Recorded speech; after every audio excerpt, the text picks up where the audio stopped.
Yo, what is up? Welcome back to Nerd Stream. And today, okay, get off this video, dude. Get off. Well, today we'll be doing some reactions. Um, and that's about it. I mean, yeah, I don't know. I'm bad at intros. Pull up my own stream, bruh. There we go. Okay, so, we're gonna start off with this exposing the honey influencer scam. Now, this video came out literally, well, 6 days ago. So, like, basically, it came out like right after I did my reactions for the week, so that's why I didn't react to it. So now I'm here, 6 days later, which is, whatever. It's got 10, almost 11 million views. Now I don't know what the scam is, but all I know is that there is a lot of people who've, had this as their sponsor. And it seems like almost every sponsor nowadays is just being exposed for being bad. Like you got well, Raid Shadow Legends. You had the Obviously, this is probably bad. And what was the other one that was bad? What was the other sponsor? Uh, not HelloFresh. Whatever. It doesn't matter. I just started. Well, you've probably heard about Honey. You know, the browser extension that saves you money. Do you have Honey installed? What's honey? Oh, no. Honey. Honey is a free browser extension. Free browser extension. Free browser extension. Free browser extension. That automatically applies coupon codes when you check out online. Free money, basically. Oh, okay. So all these people are doing. Oh, well, why is it bad? Really free money. It doesn't make sense to not be using this. So what's the catch? There is no catch. Join Honey. Join Honey. Join Honey. Honey. Honey. Honey. Honey. Honey. Honey. Dang, like everyone. Oh my God. Yeah, I hate to break it to you, but your favorite influencers sold you a lie. Honey is a scam, and the majority of claims promoted by those influencers aren't even remotely true. But it gets worse. Honey hasn't just been scamming you, the consumer, they've also been stealing money from influencers, including the very ones they paid to promote their product. And I'm not just talking about a few bucks here. I believe the scam has likely cost content creators millions of dollars. What? Sound crazy? Well, I didn't believe it at first either, until I experienced it myself firsthand. Okay, so this is the problem. I have a huge amount of skepticism, as you could say, because why is it that he's the only one speaking out? Like, I mean, I feel like for example, he showed what was his name? Penguin Moist Critical was one of the people. He's the type of person to speak out about this. If he didn't speak out about it, I feel like there's instantly a little bit of skepticism. So either they're getting some sort of contract they're in, or I don't know, but I don't. There's no way he's the only one. In fact, I'm confident this might just be the biggest influencer Or he could be scam the only of one all to be time, affected. which is insane considering Honey is owned and run by PayPal, who purchased this company for I kind of have to research what is. No, okay, yeah, we went there. The app. Company, yeah, okay, blah, blah, blah, blah, that aggregates and automatically applies online coupons. Okay, so how about we put in simple terms? Makes it easy to shop hundreds of stores in one place. Try coupon codes and check out with ease. We put our coupon searching magic to work wherever you shop. At checkout, you can apply coupon codes with one click. Okay, so basically what this is it just allows you to... It just finds coupon codes for you whenever you shop online, and then it adds it to your purchase. I mean, that seems really weird, because how you get money from that as a company? I don't know. That's a little suspicious. billion. This three-part series is the result of a multi-year investigation where I believe I've uncovered signs of advertising fraud, affiliate fraud, the illegal collection of personal data, deception, lies, coercion, extortion, the list goes on. I've reviewed hundreds of documents, adverts, sponsorships. I've reviewed emails between Honey and merchants, interviewed victims. Believe me, this runs deep. Now, I want to be clear, the views, allegations, and conclusions expressed in this series are my opinions, based on evidence I have gathered, which will be shared throughout. With that said, ladies and gentlemen, this is the Honey Trap.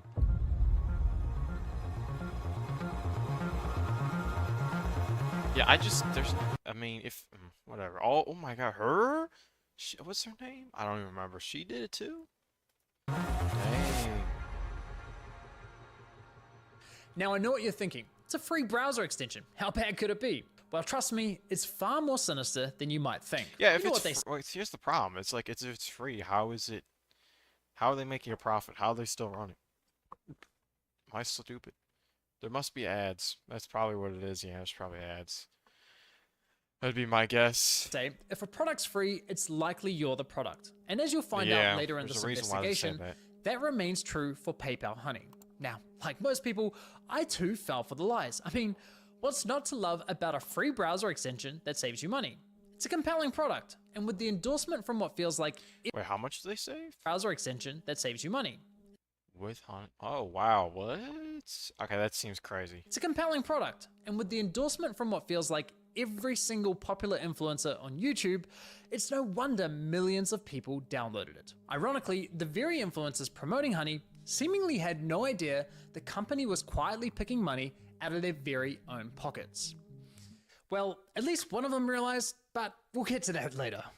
Oh, so let me show you how Honey's okay. been stealing money from influencers. So let's say you're watching a video on YouTube. If you're into tech like me, maybe you're watching a Linus Tech Tips. Yeah, I've heard about this guy, by the way. I don't know anything about him. I just heard that he's like really good. I don't know. I'm not into watching technology YouTubers. I think that's weird, personally, because like, dude, I don't care about technology like that. But Video. whatever. Linus tells you about this free browser extension that saves you money online. You install it in 2 clicks, and boom, you have Honey. Perfect timing, because it just so happens you're looking to buy a new CPU for your computer. You come across another Linus Tech Tips video, and after watching, you're convinced you should buy the one recommended in his video. So you scroll down and find Linus's affiliate link to that product. Now, for those of you who don't know, when you click an affiliate link and buy something, the influencer who promoted the product earns a commission for referring you to that store. So you add the product to your cart, get to the checkout page, and hello, Honey says they found you 10 coupon codes. 10? Sweet. You click apply discounts and Honey gets to work. But unfortunately, none of the coupon codes worked. Doesn't matter though, because as Honey has promised us for years, that means we know we've got the best deal. So you complete your purchase, you're Oh, I happy, can see where this is going. your new CPU's on the way, Actually, Linus no, I is don't. happy, he's getting his commission. Yeah, no, not wait, because now I just realized. So it's a Chrome extension, which means where are they actually getting their money from? Like, actually, because nothing exists for free, and nothing exists without having money backing it up, especially on the internet. So, a little confused. Everyone's happy, right?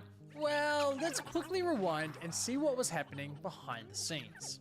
You see, after clicking Linus's affiliate link, you'll notice in the URL there's a tracking tag labeled Short Circuit. That's a reference to one of Linus's YouTube channels, and this tracking tag is how Newegg knows who to pay a commission to. We can also see that this tracking tag has been saved on my browser in the form of a cookie that will expire in 30 days. That way, if we only decide to complete the purchase a few days later, Linus will still be credited the sale. It's kind of like when you're at a department store buying a TV, and the salesman who helped you gives you a referral card or a receipt with their name on it, so when you eventually get to the checkout counter, the clerk knows which salesman to award the sale to. Is that actually you a can think thing? of affiliate cookies as a digital version of that. Oh, whatever. So what happened when we got to the checkout page? Well, once Honey popped up, watch what happened to Linus's affiliate cookie after we clicked apply discounts. You see that? Honey came in, removed Linus's affiliate cookie, and replaced it with their own, claiming credit for the sale and pocketing the commission money for themselves. Yeah. Now, if we Wait, so quickly they only make money based off of commissions? That's a very specific thing. How many people actually buy these types of products off of, like, I don't know. I just, like, I've never felt the urge in my life to, well, that's not true, but I tend to not feel the urge to look at a product and go, I'm gonna buy it right now because someone recommended it to me. Which it also makes me confused. Do ads work? I've always thought it was so weird. Like, oh, Coca-Cola ad. Oh, now I'm gonna drink Coca-Cola? Or, oh, I better drive to the store and buy Coca-Cola. Like, I don't get why ads are so desirable. I mean, I guess for like TV shows, it's like, okay, that makes sense, I guess. And movies, okay, sure. But like anything else, it's like, most people are not gonna just be like, I'm gonna buy the product because they see one little ad. go back again, we can see what's causing this to happen. After clicking apply discounts, what you'll notice is that in the top left corner of your browser, Honey discreetly opens a small new tab, which acts like a simulated referral click, as if they were the ones to refer you to the website, What? even though you're already on the website and at the checkout page. Once that page is finished loading and has stuffed PayPal's affiliate cookie, the tab automatically closes, leaving you blissfully unaware that anything ever happened. It's very sneaky. Now, when I first discovered this was happening, I thought, there's no way. Why would all these high-profile influencers be promoting a company that is actively poaching their affiliate commissions? It didn't make any sense. So to make Oh sure I yeah, I wasn't mean, when they know, yeah, I mean, come on. I don't know how any of this works. I mean, do you get like a list of like, oh, all the people who bought it and like, oh, this how I don't know. going crazy, I went on a Honey testing spree, clicking one affiliate link after another, and it kept happening. But even after all those tests, I scoured the internet to see if any Oh Here my are God. 4 reasons why you need Yeah, by the way, I've had a problem, and it's gonna be unfortunate, where basically I can't skip to ads. use the new ad block extension from Capital One Shut Shopping. up. It blocks Yeah, see, pop-up like, I should ads be able on to your skip the favorite ad, but I sites. can't. It makes it easier And it's only on faster to PC, surf which the web. actually just You can angers keep me, because earning on shop- mobile, let me tell you, this is not Earning happening. rewards with Capital One Shopping. It's free. Download AdBlock Shut from Capital up, One Shopping now please. and surf the web faster without any annoying pop-ups.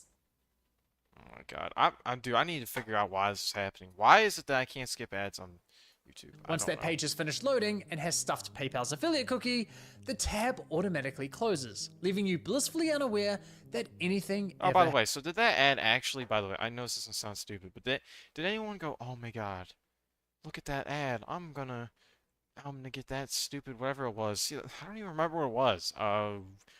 Ad blocker? Like, bro, like, let's be honest, I mean, it kind of was a good ad because I want an ad blocker that actually would block these ads to realize it's YouTube, so they kind of fixed that problem, but whatever. I wonder if anyone's ever was like convinced by them, like, I'm buying it or getting it right now.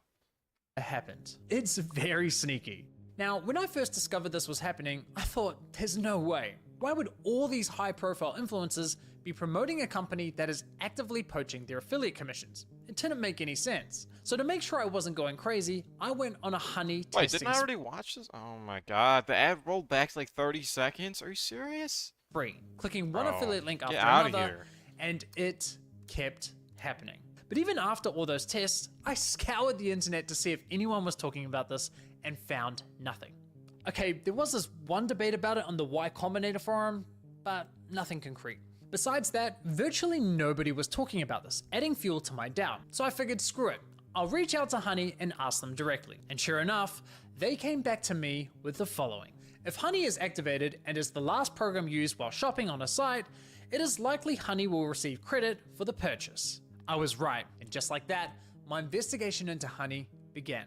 Now some might consider what Wait, PayPal's doing, Honey support said that? and just like that, my investigation into Honey began. Now some might Why would they just admit that? Okay, whatever. consider what PayPal's doing here dirty or highly unethical, but personally, I can't see how it's anything short of fraud. I mean, just imagine something like this happening Yeah. in a real world scenario. Let's say you're at a department store. Wait, didn't I already... Oh my God, I'm about to lose my mind. Didn't I already watch all this or no? Oh no, oh wait, no, because he's using the... Wait, is he using the same example? Yeah, I think he is. What?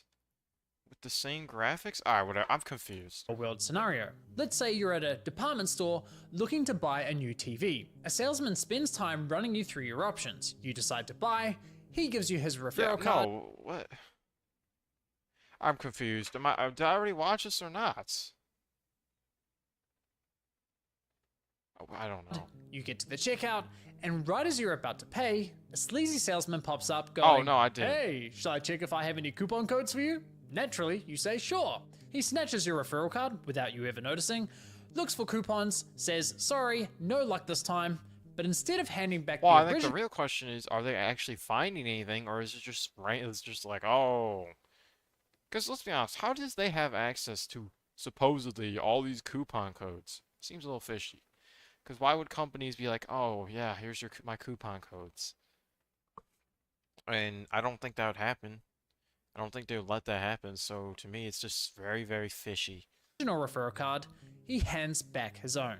PayPal didn't refer the customer to the store, they didn't promote any of the products, the salesman did that. PayPal provided absolutely zero value to the customer, yet they were rewarded for the sale. But because this is all happening online, buried behind clicks and cookies and tracking data, there's little to no transparency that this is ever happening. Okay, but what if Honey had found a working coupon code? Would that make it okay for them to claim the commission? Honestly, no, I don't think so. The fact remains that Honey didn't refer the customer to the store, nor did they promote the product. Look, don't get me wrong, I'm a consumer myself. Saving money matters, especially when money's tight. But this scam doesn't just affect wealthy influencers. There are hundreds of thousands of small creators, bloggers, artists who rely on affiliate commissions to support their craft. Sure, you could argue that Honey may have convinced the consumer to complete the purchase. Okay, but Honey can... Oh. I'm sorry, but how many people are actually using Honey? I've never met anyone who's like, oh, I'm using it. Like, I don't know. Do people actually use this? Is this common enough to be an issue? I don't know. By providing a discount. But let's be real, if you're already at the checkout with your items in your cart, you already have a high intent to purchase. And again, this would never fly in a real life sales environment. No department store is going to allow a salesman to hang out at the checkout counter, casually handing out coupon codes while simultaneously stealing commissions from the other sales reps. Well, I think the thing is in reality is I don't think any normal like store would allow someone to hand out coupon codes to begin with. Like that just seems so wrong because what's the point? Then they might as well put it on sale. So why are we allowing a corporate giant like PayPal to do it on the internet? Now, believe it or not, this first example I just showed you with Linus is just one of 3 scenarios in which Honey poaches affiliate commissions, and the next scenarios are even worse. But before I show you how bad scenario 2 is, it's important you understand the fundamental system Honey is exploiting. You see, in affiliate marketing, there's this thing called last click attribution, which basically means last click wins. For example, you might click on a shoe blogger's affiliate link for a pair of Nikes, but you don't buy right away. Later, you click on a YouTuber's link for the same shoes and complete the purchase. In this scenario, the YouTuber gets the commission and the blogger gets nothing. Yeah, there that's are crazy. other models like first click, where the blogger would win the commission, or dynamic click, where the commission is shared. But the industry went with last click because while it's not always the fairest, it's the easiest to implement. Therefore, it became the industry standard. Now, when it's blogger versus YouTuber for a sale, honestly, I'd say last click is usually... Okay, so I've always asked, like, how do people know when, like, sponsors actually work? Apparently, that's how they work. Because I always found it weird. It's like, how can you confirm that a sponsor actually, like, went and made someone buy besides the fact that they might use, you know, the affiliate link? But what if they don't? Then what? It's like, well, now we know. If that's true, which I don't know. fair. But when it's anyone versus Honey, there's no real competition. Honey pops up right at the end of your purchasing journey, virtually guaranteeing they'll win that last click. They of course know this and do anything they can to get that last click, even when there's no coupon codes to offer. Which brings us to scenario 2. Honey Gold, which is now called PayPal Rewards. Here's how it works. When you get to the checkout and Honey Gold is available, Honey pops up and is essentially saying, hey you, consumer, click this button here so PayPal can claim the commission for the sale, and we'll share a portion of that commission money with you in the form of points. It's basically a lame cashback scheme. And it's genius because if there are no coupons to offer, but the store is participating in Honey Gold, it gives Honey another reason to get that last click. How can YouTubers, bloggers, or any other type of affiliate fairly compete against this type of mechanism? Of course the consumer's gonna click, and of course they're going to win the sale. Now this got me thinking, how much of their commission are they actually sharing with users? Well, to find out, I decided to put Honey Gold to the test. So I looked for any website where Honey Gold was offered and found it on NordVPN. And no, this is not... Of course, the classic. Dude, NordVPN is like the one thing where it's just like, how many people actually like use it? Because they're sponsored in so many videos. It's like half the sponsors I've probably seen in my life. God, that's an exaggeration, but a lot of them, like probably like 20% of the sponsors I've seen over my lifetime from a YouTuber has been NordVPN. And I've never seen anyone ever use NordVPN ever. So I was just like, is that actually profitable for them to go to every single creator? I don't know. I don't know anyone who uses VPNs that, well, I shouldn't say that. I know people use VPNs, but I don't know anyone who uses NordVPN. A sneaky sponsorship. So I signed up for NordVPN's affiliate program, Oh my which God. offers 40% commission on successful referrals. After getting approved into the program, I received a custom affiliate link for my YouTube channel. Using this link, I made 2 separate purchases. For the first, I activated Honey Gold, and sure enough, you can see my affiliate cookie was replaced with Honey's. And for the second, I didn't activate Honey Gold. As expected, I was awarded a $35 commission for the sale where Honey Gold wasn't activated, and received nothing when Honey Gold was activated. For the first time, I experienced Honey poaching my own affiliate commission. Well, see, as you can tell, there's no... Wait, is there a way of knowing? Let me look. Ooh. Wait, yeah, you can see that. That's... Oh, Activated. wow. For the first time, I experienced Honey poaching my own affiliate commission. So how much of my stolen $35 commission did PayPal share as cash back with my Honey Probably like account, $2. aka the consumer? Brace yourselves, 89 points, which is equivalent to 89 cents USD. That's right. Yeah, I mean, are we really surprised? Are we really surprised? I feel like that just makes sense, because, you know, why would why I mean, they're already using horrible business practices. Why would they be good to you if they're using these types of business practices? What right would you think do you have to get extra money back? Honey poached a $35 commission for doing nothing and rewarded me a grand total of 89 cents. Thanks, PayPal. You really shouldn't have. No, seriously, you really shouldn't have. Now, on to scenario 3. For you ladies out there, let's say you're looking for a new outfit. Your favorite influencer tries on something that slays, you click on their affiliate link and get to the checkout. But in this scenario, Honey knows it has nothing to offer. No coupon codes, no Honey Gold, yet it still pops up to announce absolutely nothing. Oh, wow. Now that feels illegal.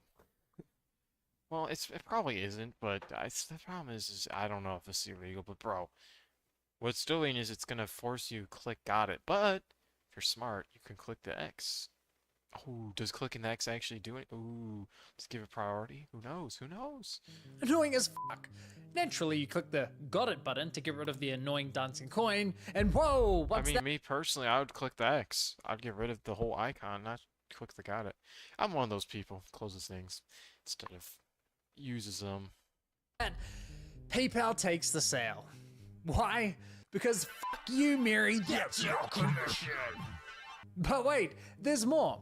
My personal favorite is when Honey has nothing to offer, so pops up offering you to check out with PayPal, even though the option is already available at the checkout page. And of course, if you click the checkout button, PayPal poaches the sale. Classy. As I was saying, Wow. Honey uses any excuse possible to get that last click from the user. It's absolutely disgusting. I can't even begin to fathom how much money has been lost at the hands of this browser extension. Imagine being the influencers who promoted Honey, telling your audience, who, by the way, are the most likely to use your affiliate links, to download an app that poaches your affiliate sales. It's crazy. Now, to be clear, not every influencer who promoted Honey engages in affiliate marketing, so those who don't are obviously unaffected. But did any of the influencers who are engaging in affiliate marketing ever catch on to what Honey's been doing? Well, it turns out yes, at least one of them did. Okay, Linus one. Tech Tips, who have This guy. See, I don't know anything about him, but apparently he's a real man. Okay. been promoting Honey since 2017. So here's how I found this out. You see, one day I was browsing Linus's forum to see if anyone had raised a red flag about Honey. And sure enough, back in 2020, someone sounded the alarm, but it was ultimately ignored.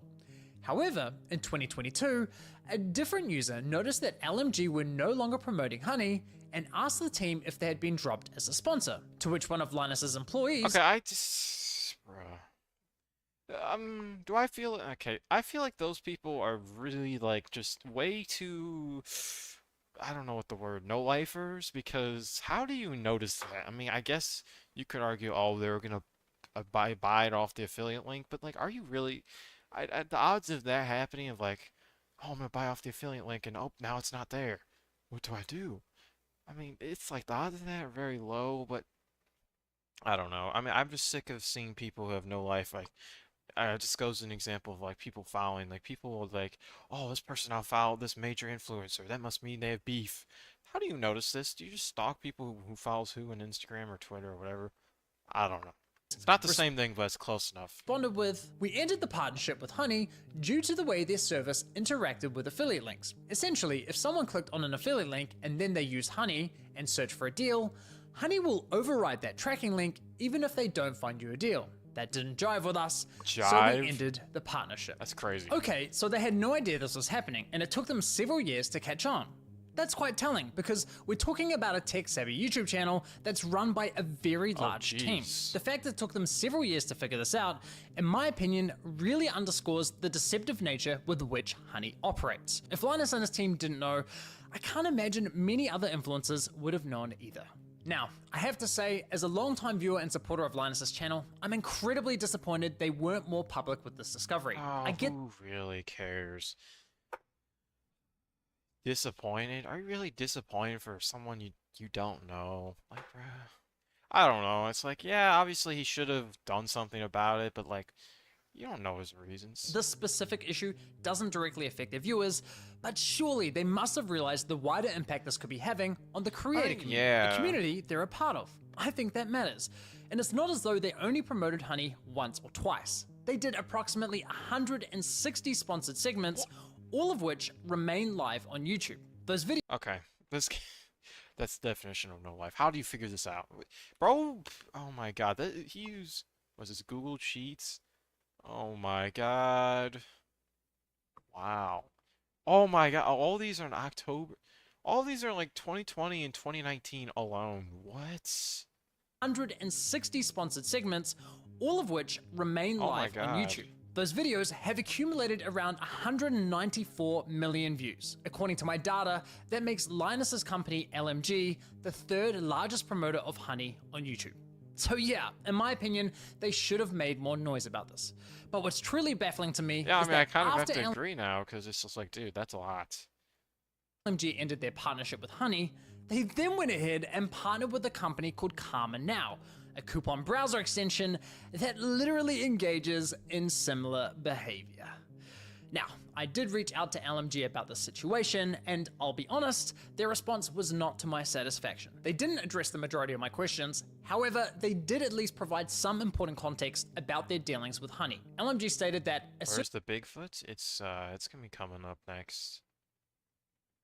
as these issues with Honey were brought to us, we tried to work with them to remedy them. After a few calls, we were informed that they weren't willing to change, so we stopped working with them across all channels. So let me get this straight. One of Honey's biggest promoters goes to them and Okay, wait. all channels. So let Oh me my get they God. weren't willing to change, so we stopped working with them. Well, okay. Wait, so you're saying as these issues brought to us, we try to work with them to remedy them? Yeah, no, they definitely should have said something. Across all channels. So let me get this straight. One of Honey's biggest promoters goes to them and says, hey, can you please stop overriding our affiliate links? And Honey effectively goes, nah. I almost feel like this should be something you could sue over. I don't know. The problem is, it's like every time I say that, it's like, oh, no, you can't. Because the law protects them. I don't know the law.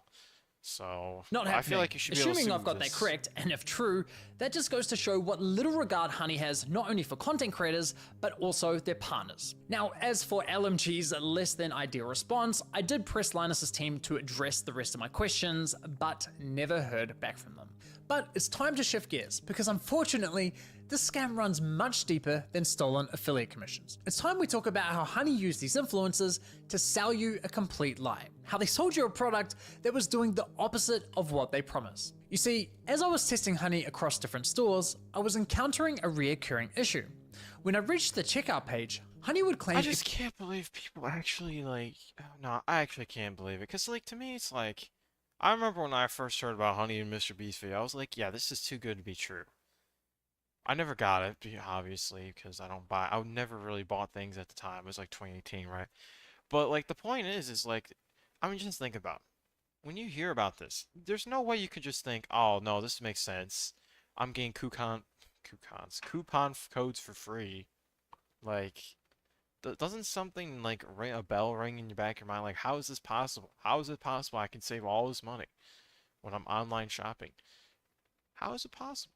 I mean, that just seems super sketchy, and I mean, but it obviously makes sense. People on the internet seem to not notice these types of things at all. I'm just, I don't know. I'd call it like internet's survival instinct, I guess, where it's like, oh, they don't understand. Because there's proof of it is the obvious viruses that people get all the time. Couldn't find me any coupon codes. Yet when I searched manually, I found working codes with these. And even when Honey did find me a code, I was often able to find another code of better value. Kind of strange. Wait, what? This is wait. So you're telling me this is normal? I was often able to find another You code can find these? I didn't know that. of better value. Kind of strange, given their claim that Well, thanks to Honey, manually searching for coupon codes is now a thing of the past. another oddity was that Honey would often only find me Honey branded coupon codes, such as Honey 5 or Honey 10. Why would a store only have Honey branded coupon codes? Kind of weird, right? But the biggest red flag was that when I tried submitting the better coupon codes I'd found, Honey wasn't adding them to their database. So why not? Well, eventually I figured out what was going on. It turns out that one of the key benefits for stores partnering with Honey is that they are given full control over which coupon codes. Oh, I didn't see. Ah, okay. I didn't know stores partnered with this Honey thing. Okay, that's super strange. Why would you want to partner with them? Whatever. I don't get it. It just makes no sense. Why would you let someone just give out coupon codes to everyone? As a company, you're just losing money. I mean, they must have been offered money for, I don't know. I don't know what happened. Go live on the platform, if any at all. I discovered this while listening to a podcast produced by Honey, which appears to be aimed at attracting new businesses to joining their platform. They have a In this podcast? podcast, an employee from the Australian clothing store, Princess Polly, discusses the benefits of partnering with Honey. What would you say to any brand that is considered working with Honey but hasn't yet? I would say missing out on converting customers. Like I said before, Gen Z is super discount savvy. You can't ignore the fact that they will hunt for like discount codes. Okay, I don't believe that for a second. I honestly don't believe people are going out of their way to, especially that our generation or my generation. I just don't believe that they are going out of their way to hunt down coupon codes. Doesn't that seem like something that wouldn't happen? I don't know. And they might find a better deal. With Honey, you can also control the discount code percentage, which means like they will potentially find a higher discount code on the internet. It literally lets you control like the customer journey, convert and control like the discount code percentage as well. This What? is insane. She's basically saying Honey is great for businesses because it encourages users not to bother hunting for coupon codes. And it allows businesses to control which coupon codes are shared with consumers. Now, I was able to further verify this on Honey's website, specifically the FAQ page for partners, which Oh, clearly I just realized this whole time I've been really, really stupid, by the way. Basically, I forgot that coupon codes aren't sacred. I just kind of assumed they were for some reason. They're not. Because I just remembered you obviously can find them on the website, so it's more of like you have to get access to them or somehow find them to use them. I don't know why for this whole time I've really thought there were sacred things. Oh my god, my voice cracked. Sacred things that are not meant to be found. I don't know. states, as a partner, you have control over the content hosted on the Honey platform. So yes, even if Honey knows of a coupon code that offers say 20% off, but a partnering store tells them, hey, only share a 5% off coupon, then that's the only discount Honey will apply to your cart at the checkout page. I mean, holy shit. Honey wasn't finding you the best deals possible, they were intentionally withholding them from you for their own financial gain. This completely invalidates Honey's core value proposition to consumers. For years, they sold you the lie that they would find you every working coupon code on the internet and apply the best one to your cart. But nope, complete and utter lie. That's They crazy. have literally been feeding you coupon codes that were approved by the partnered stores who were paying them. And can I just say, Oh, yeah, okay, so this explains everything now, because now it makes sense why they're making money. They're making money based off the stores who are also profiting off of idiots. Simple. The double messaging here is Well, not hilarious. idiots, but- Because on one hand, Honey has appealed to consumers by promising to find the best deals possible. But on the other hand, they appeal to businesses claiming that Honey helps prevent consumers from finding the best deals. It's absurd. Now, when you think about it, this all makes complete sense. I mean, why would any online business pay Honey for sharing their highest value coupon codes with its 20 Yeah, I mean, million yeah, users? that'd be ridiculous, That's especially because it's automated to be automatic. You wouldn't want that to happen. Like, all they have to do is use a browser, and oh, suddenly they have the best discount that's offered. Like, that would be outrageous. They wouldn't want that. Because then it'd be like, well, what advantage did they really get out of it? Nothing. not an appealing partnership whatsoever. So, to make a partnership, So they're basically paying they're paying a browser extension to basically save money because they know people won't find other discounts, and so in theory they're saving money with each customer. I think the reality is they don't realize that. I would say most people who are using Honey probably don't care about searching for their codes. Who knows though? I would imagine that's the case. more attractive, Honey told businesses, hey, if you partner with us and pay us an affiliate commission, we'll let you control which discount codes are shared on our platform. And we'll tell our consumers we scoured the internet and found them the best deal possible. Everybody wins. Just not the consumers or the influencers. With this discovery, I decided to do a thorough audit of Honey's advertising campaigns. And yikes, the ads, the sponsorships, everywhere you look, it's lie after lie. I wouldn't be surprised if this ends up going down as one of the most aggressive, shameless marketing scams of the century. But are they Just gonna look get at this sued? insane Oh, list of jeez. videos that were sponsored by Honey. According to my data, look at this insane I think I saw list of Death video- Battle. videos that were I think I saw sponsored YouTube. Oh, never mind. by Honey.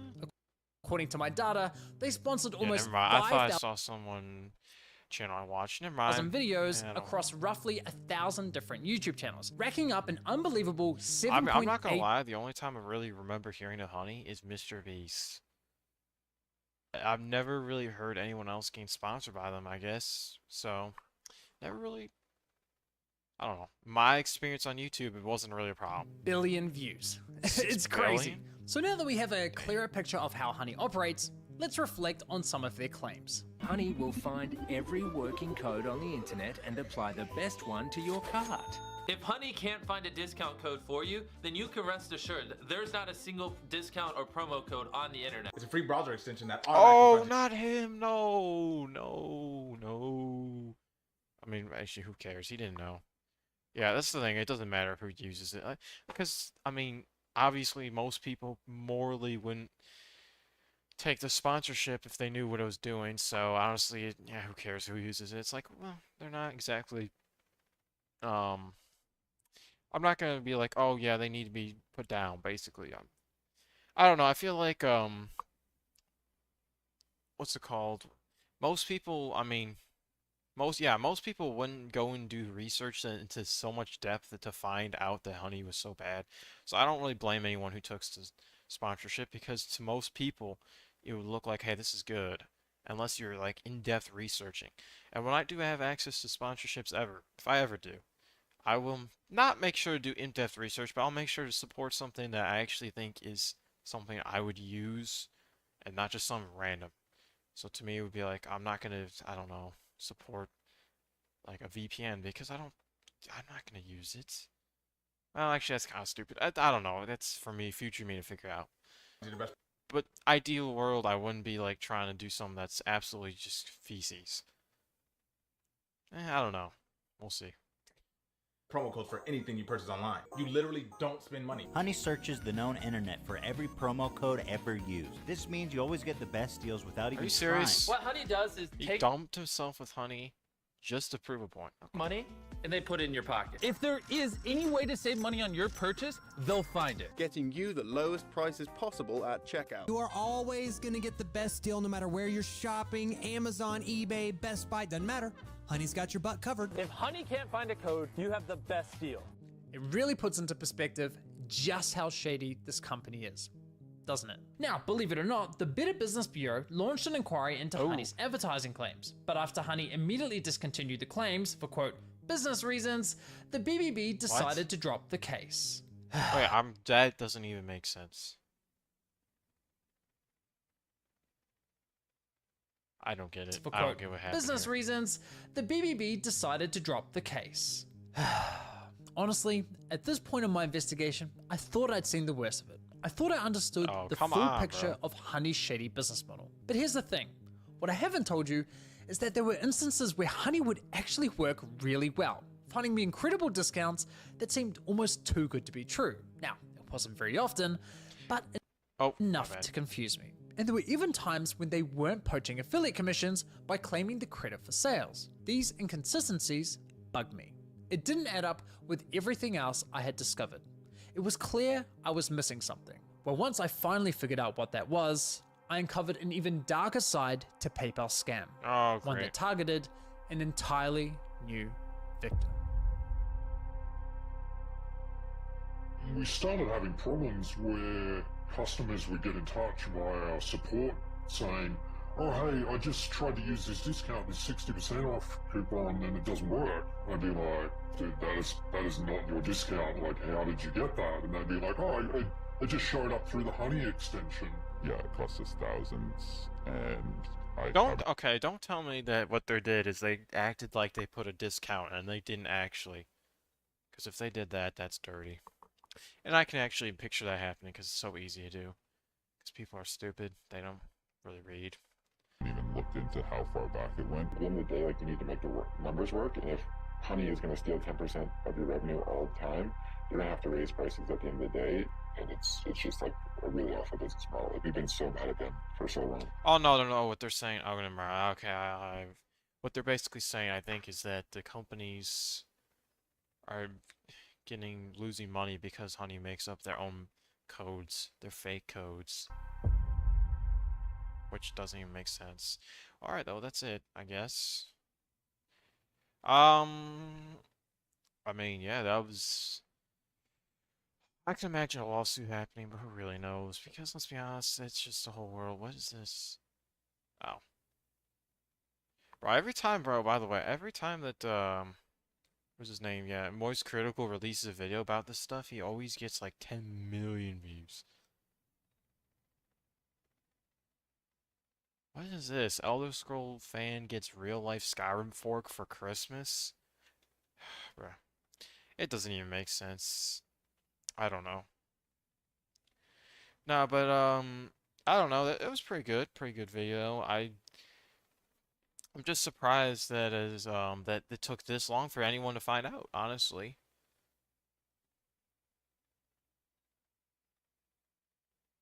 Alright. Markiplier says this? Okay, whatever. Alright. Whatever. Now we gotta go to this. Bro. Arguably the creepiest Bigfoot encounter. I don't know. I find Bigfoot so stupid. Me personally, I think Bigfoot is stupid. I don't believe in him. But at the same time, I've always said this, like, with all these different things. It's like, bro, there's never, like, good enough proof. Like, a lot of the stuff you find, you know, with, like, ghost, aliens, Bigfoot, is, like, crappy footage or crappy, you know, pictures that look super, like, low quality. And we live in an age, obviously, for the last, like, 10 years, at least, where we can have good to insane quality detail on photos. So where is the good? I don't even care if it's not video. I just want to see a photo. And even though it's easy to Photoshop, you know, I don't know, it's just like, even just a photo would be like more believable, because at least then it's like, okay, maybe. But if it's literally all low quality, to me it just seems suspicious. Because that means that no one in the age of, you know, good quality stuff has ever been able to see anything. I don't know. Which makes me suspicious. I'm Bob. Because, by the way, back in the day, you know, it's easier to just make up stories. That's why a lot of the encounters for aliens, for example, are from, you know, 1900s.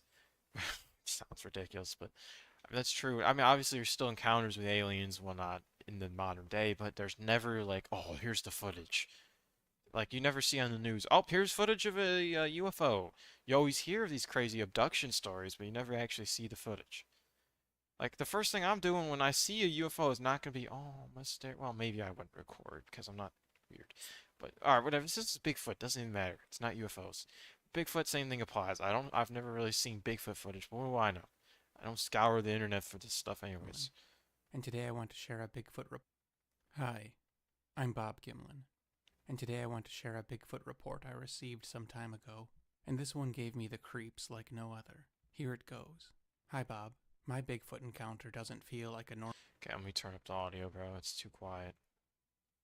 Boop, boop, beep, boop, boop. Oh, there we go. Normal Bigfoot encounter. Or at least, nothing as simple as bumping into a large animal. I grew up in almost Idaho, in Montana, outside of Missoula, and I was raised by my dad. My mom left us when I was a baby. Dating the first event is easy because it happened on my 14th birthday. So if I was 14, then I guess it was 1975. Because Alright, well, this says everything I need to know. I'm instantly going to doubt this story instantly. 1975, yep. So there's going to be no footage. It's just going to be a eyewitness testimony, which, by the way, eyewitness testimonies are proven to not be accurate.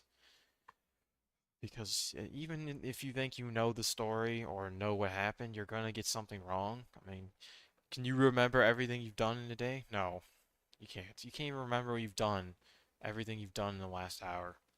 And yes, it's different when you come into like contact with supposedly Bigfoot. Obviously, it'd be like, oh, that reminds me. Okay, I don't want to. Should I go down this rabbit hole?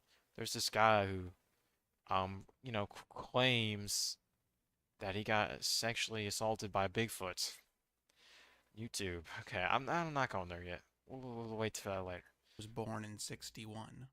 We were poor. Not dirt poor, mind you. Not even poor, just poor. So I wasn't expecting anything special or a party. Maybe just a nice dinner and a new coat or something. But when my dad picked me up after school, as soon as I got into the car, I immediately noticed that something was weird with my dad, like he was agitated. And he spent the 20-minute drive lecturing me about these new rules. No going outside alone, no going outside at night, and weirdly enough, we're to keep the blinds shut. Naturally, I asked why and what happened, seeing as this was totally out of character for him. And he seemed to have trouble explaining himself. He said something about a bear, and we were surrounded by farmland, so bears were not a common thing there at all. But at some point in the explanation, the bear somehow morphed into a drifter who looked like he was up to no good. And I remember thinking, well, which is it? A drifter in the woods or a bear? Or were the drifter and the bear in cahoots? Anyway, we stopped for a rare second lunch. That's what we always called it, when we'd stop for food after school, for a meal before dinner. My dad had calmed down and was apologizing. I don't know. I'm instantly super skeptical of this whole thing, and I'm only like not even 2 minutes in. The reason why is just because whenever it's this type of storytelling, it's just so hard to believe it because it feels like, oh, this is just a random story someone wrote. Like, this doesn't, it's just the way he's saying it all, it just feels like it's just a story that someone wrote, not, I don't know. For forgetting all about my birthday, which I knew was nonsense. In fact, I suspected that the second lunch was a stall tactic of some sort. And after ice cream and fries, he apologized for being uncharacteristically testy. Again, I asked what happened, because it was quite obvious that something did. And he said that he caught someone on the farm, and that they looked like they were up to no good, and that we had to be vigilant for a while. Oh, so we're going to claim that Bigfoot was on the farm? Is that what we're going to claim? Honestly, that didn't really set right with me. I did not find the answer satisfactory. But at the same time, it didn't seem like all that big of a deal because my dad was always worried about me. And just as I suspected, when we got back to the house, there was indeed a little surprise party set up. The surprise aspect was a nice effort, but we parked in front and went in through the front door, which we never did, mysteriously avoiding the back of the house where cars might be parked. I looked at him fondly and he just shrugged. Even though my mom left when I was a baby, her family was still a big part of my life. Which is one of those things that I totally took for granted as a kid, and now looking back as an adult, I'm overwhelmingly grateful for. I didn't think much about it at that age, but it was like my dad had two sets of parents. He was only 17 or 18 when I was born, and he had to grow up fast, and I'm sure he appreciated the help. Anyway, the night was nice. My cousins were, and are, Hellions. I had recently made the grievous error Aliens? What does that mean? Okay. of telling them that I was afraid of snakes, so they did everything possible to incorporate them. But at some point, my dad and my grandfather, my mom's dad, must have slipped away and had a discussion, because my dad and I spent the next 3 nights at their house, which wasn't all that unusual, because they actually lived closer to school than I did, and I've stayed there before, so it wasn't really a big deal. But looking back, I'm sure it was related to the drifter bear. We came back to the house in a few days, on a Sunday, and other than Dad being more vigilant than normal, nothing really changed. I can't recall anything unusual happening for 2 years, and I totally forgot about the drifting bear. That is, until one hot summer night. That night, I was 15 or 16, and I was lying in bed at about 11 p.m. when I noticed the porch light turn on. Light came in through my window, because my bedroom was on the first floor, and the window was on the far side of the porch, and I clearly heard the distinctive thunk of the light switch being flipped. I was half asleep, so I didn't really think much about it. Then it went off with another thunk, and then it turned on again. Back then we lived in an old farmhouse, and I don't know if the house's age had anything to do with it, but it was the type of house where you could basically hear anything from anywhere. And as the light slowly strobed, I rather suddenly became alert as I realized how atypical this was. I definitely would have heard my dad get up and walk down to the porch, and I knew it couldn't be the bulb being half burnt out or something, because I could distinctly hear the switch being flipped. I don't know how long this went on. Probably a minute, maybe 2. The light would come on. So you're gonna claim a bear is story. Dude, this video would be better if this guy did not tell his story in the most monotone voice and actually put scary music, because right now it just seems ridiculous. Like, okay, well, I'm not gonna hate. Then go off, and then go on again. Sometimes slower, sometimes faster. I must have been half asleep when I first noticed it, but after a minute, or however long it was, I became certain that something was wrong, and I got that sinking feeling in my stomach from when adrenaline hits. I was just very still in bed, listening intently, but there was nothing at all to hear except the soft sound of thunking, and nothing to see but the light going on and off through my window. I got out of bed, and I was a master of moving silently on those rickety wooden floors, so I was going to stealthily investigate, when all of a sudden, I heard this low-pitched sound that I'll never forget. It started like a wop-wop, but in the same breath, mutated into some kind of warbling giggle that grew deeper and deeper until it finally crescendoed into what I can only call a screaming laugh. And I just froze beside my bed, terrified. Yeah, this I'm was not. so This loud. is so trash. Now, I can't say I've ever been near a roaring lion, but I imagine that's what it was like. This okay. was Okay. Oh, okay. This is so hard to digest. What? You're telling me there's a man laughing. You think that's a roaring lion? God, this story's delusional. It's just stupid. It's absolutely. Where does Bigfoot play in this story? ridiculously loud. Mind you, the sound seemed to come from inside the house, more so than it came through the window. I guess I mean to say that it sounded like it came more through the door than from the bedroom window that faced the porch and the side of the house.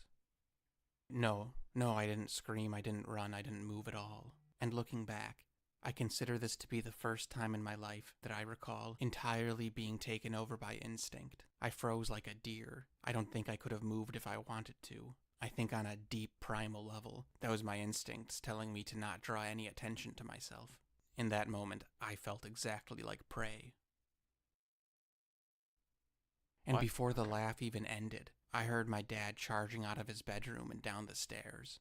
A noise I've heard 1,000 times, but not once with this urgency. It almost sounded like he had boots on, but I could tell he didn't. His bedroom was the only room upstairs, and it was one of those houses where the second floor is more like an attic between the eaves of the roof, and the only bathroom was downstairs. So obviously I've heard him come down those stairs 1,000,000 times at night, and this was not like any of those times. So he comes charging downstairs. That image is just that they did him dirty, bro.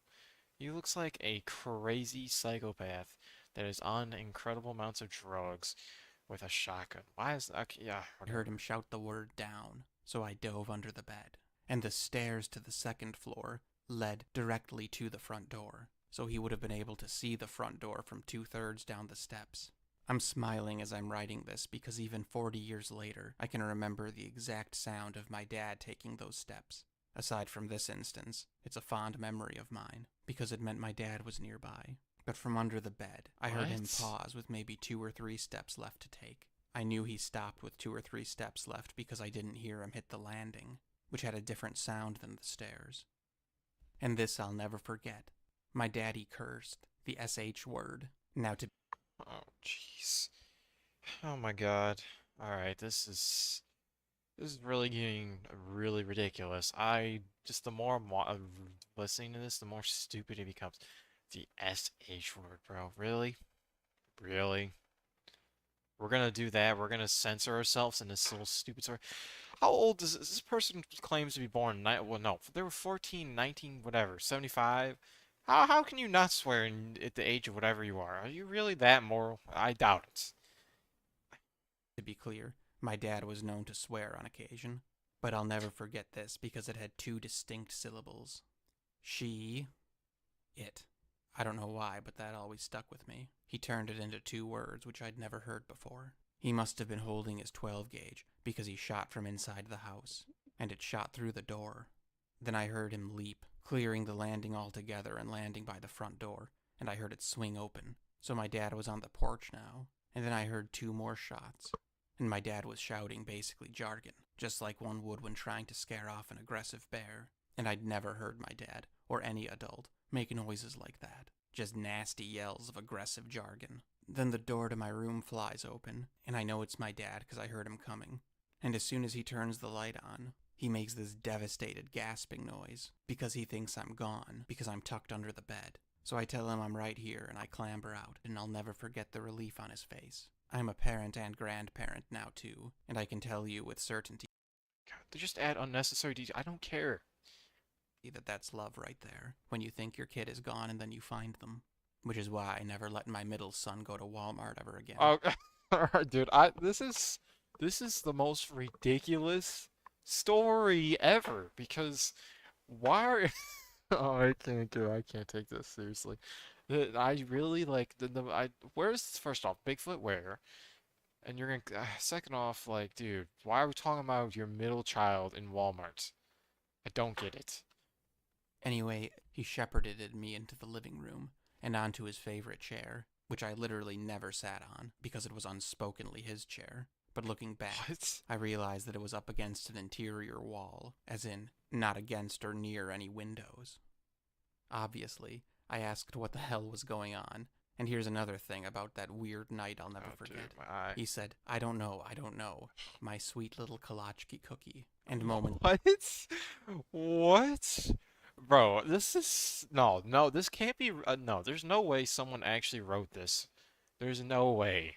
And they added the visuals as if I need to know... Oh my god, this is ridiculous. Dude. Months later, he called me, quote, my pudgy potato... Okay. Where is the Bigfoot, first off? There's just no... Arguably creepiest. There's nothing creepy about this. It just seems like a... Hey, some raider came to the farm. Your dad had to pull out the shotgun. Put some warning shots. Maybe a bear came. Oh... Pierogi. Few things about that. First of all, I was a very thin child, so I don't know where pudgy came from. Oh my Though god, perhaps even more strangely, I am not Polish, and no one in my family is. And a day before these utterances were made, I would have bet $1 that he couldn't identify a kolachki or a pierogi. What? Okay, bro. Okay. This is $1. First off, $1. We're betting $1 on that. Okay, you clearly have no... That's literally... If you're betting on something, you don't bet $1, and this is the dumbest bet. Why is this part of the story? Who wrote this? Okay. Seeing as he didn't watch cooking shows, and the extent of his home cooking was steak and baked potatoes. So I have no idea where that came from. Maybe he was dreaming about food. I think his brain just vomited those phrases out in a word salad, produced from the relief of knowing I was okay. My dad what? called the police, and I talked to them too. And I was there the whole time. I think my dad wanted me to be part of it, to add credibility to the story, even though I hadn't seen anything. Why did his dad is that the dad? Because that's not the same dad I saw earlier. It's a lot more jacked, and he doesn't... Okay, whatever. He shaved a little. Sure as hell Well, heard it doesn't matter. And I don't know why, but at some point when my dad was talking to the cops, and I had kind of zoned out, is when I realized something about what happened. So, our porch lights had 2 switches. One outside on the side of the porch by a couple outlets, but the other switch was inside, beside the front door. When I was in bed, I guess I had assumed that it was the outside switch being messed with, because I hadn't heard anything inside the house. Well, it had been a hot summer's night, and all the windows had been open, and it turns out that the whatever it was had somehow removed the screen. Alright. You're telling me Bigfoot came to your house, broke the door, no, the whatever it's called, window, and grabbed a light switch inside the house and repeatedly did it, and then roared like a lion. Oh no, sorry, laughed to a roar. Yeah, I mean, literally, this is ridiculous. From the window by the front door, and had placed it up against the wall, right below the window, and had reached inside through the window, and was flipping the light switch that was inside the house. It's still a complete mystery how it opened the screen without breaking it, because the screen had 2 little pull tabs on the side, but they were only accessible from the inside, and the tabs were in the position to indicate that they were locked. Later, my dad and I would spend hours trying to remove the screens from the outside, without breaking the screen, or disengaging the little tabs, and it simply wasn't possible. The fit was extremely tight, and it would break before it would bend. The only by an alpha Bigfoot. What are we gonna do now? Position, once he had access to the little levers, but that doesn't make sense either. Oh, shut so up. So my out dad the was window, unaware please. of any of this happening, until, of course, the screaming laugh. At which point, my dad came flying down the stairs, and halfway down the stairs, which he had to stoop down to see, he said he saw a big hairy arm withdrawing from the window, and he saw its face looking in through the little window in the door. He only saw it for a moment, but he called it, quote, a devil face. He could only see its eyes and the bridge of the nose, but he said it looked like the devil, and mad as hell. He said... Okay. So basically no evidence at all. It looked evil, and he got a good look at it through the little glass window on the door. He didn't see much of it, but what he did see, he saw well. And that's when he shot, right through the door, below the face where its chest should have been. And he ran onto the porch, and that's when he started to yell, and he fired 2 more shots from the porch. But he didn't have sight of the creature by then, which is why he thinks that it jumped over the railing and went around the side of the house. We would have heard it if it ran across the porch, so we think it jumped over the railing first, ran around the house, and then circled back. The front of the house was flat and bare, and the night was bright enough to have seen it if it had gone straight for the tree break.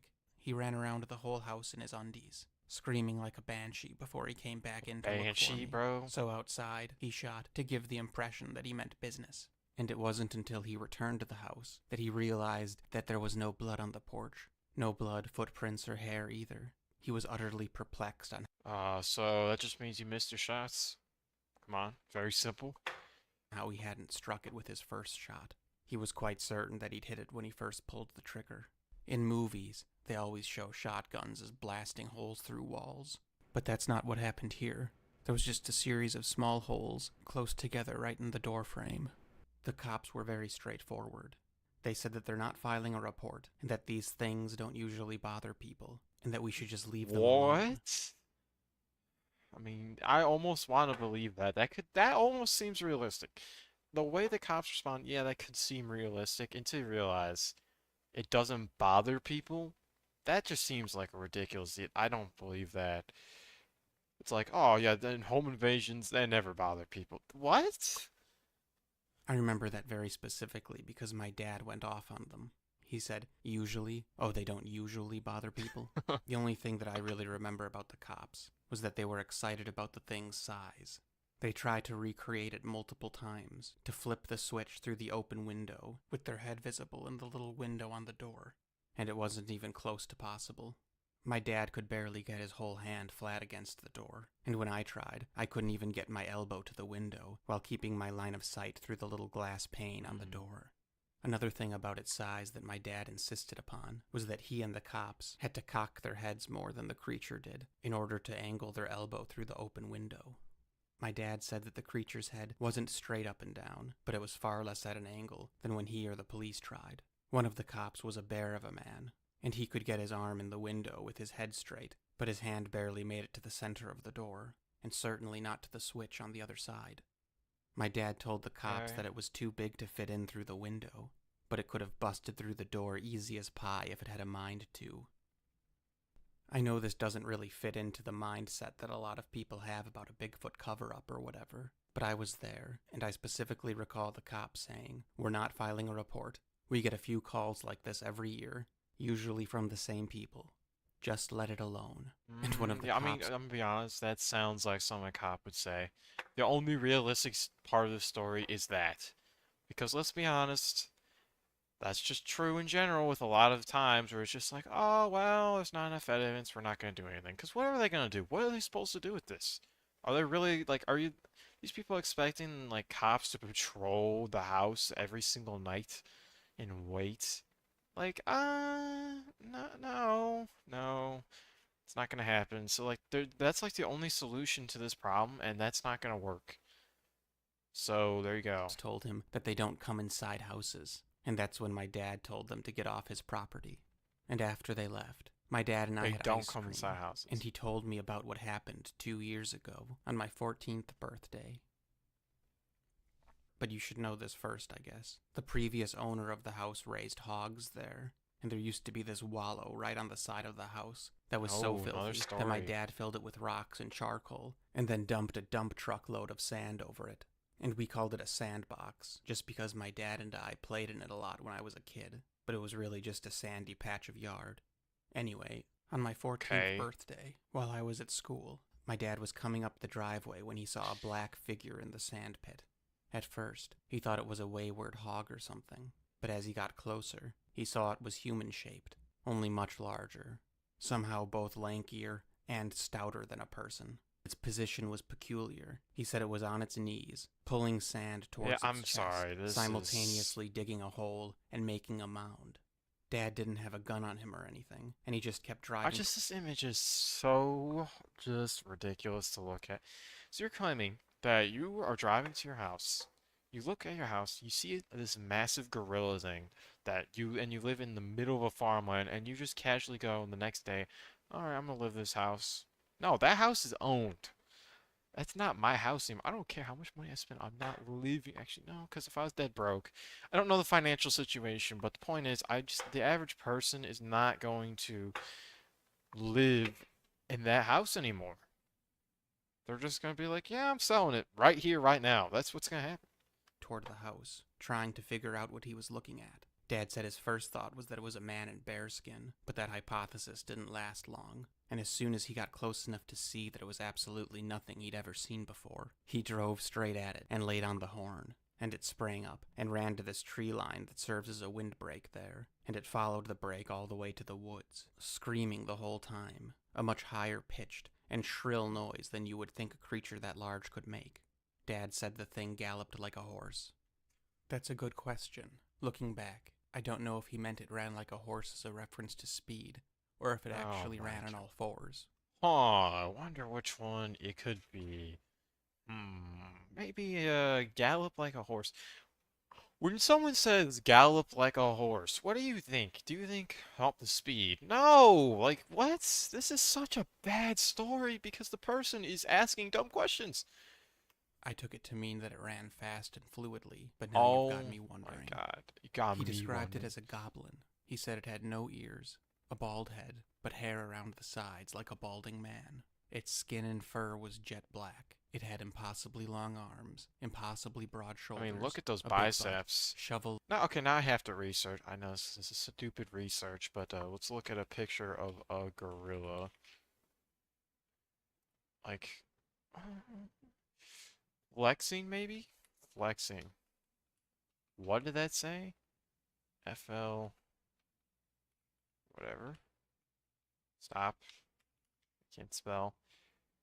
Okay, well. Yeah, no, they don't have biceps.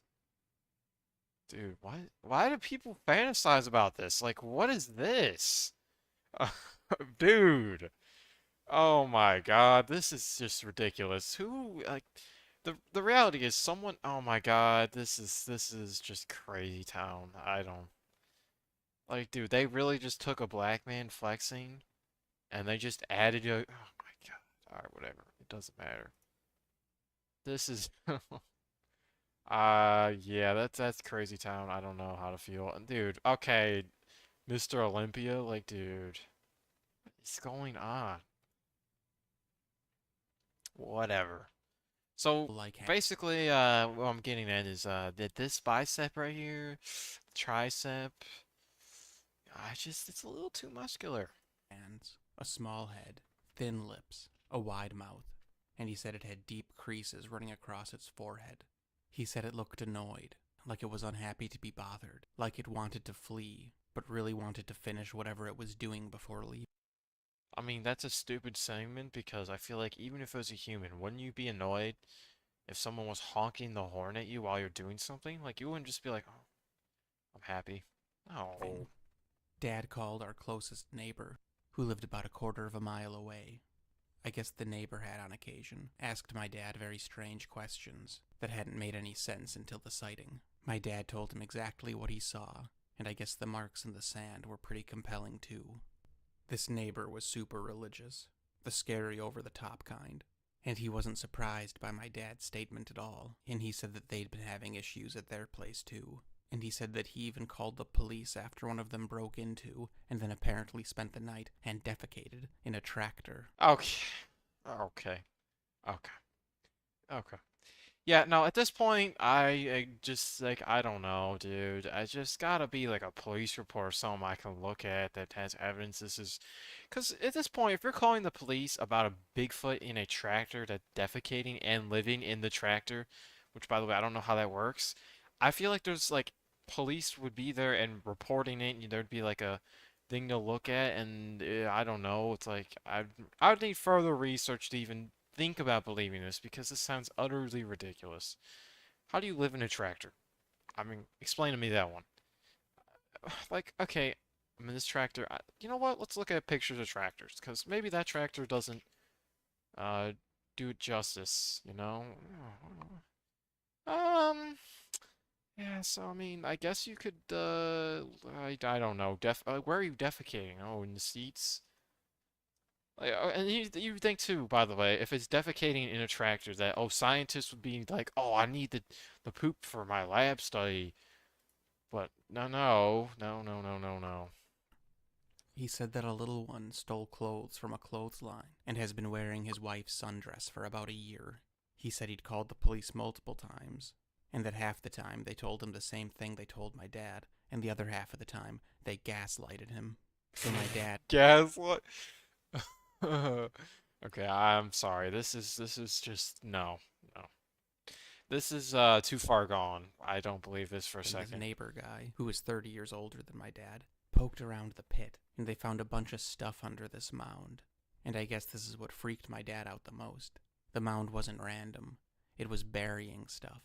Among the contents there, he found several magnets that used to be on our fridge, along with a little notebook we used for grocery lists. No, okay, now, I know this is gonna sound ridiculous, but I do know that, you know, there's cases of bears getting into houses. You ever seen that clip of a bear, like, oh, I might as well pull it up. Let me, go on YouTube.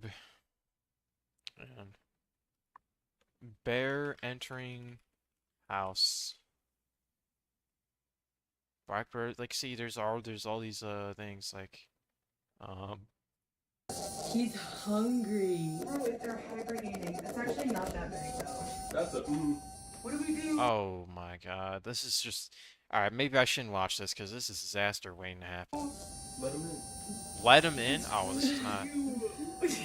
He's just hungry. But the way he opens up the Galen! door. No! Galen! Okay. Oh. Guys, guys.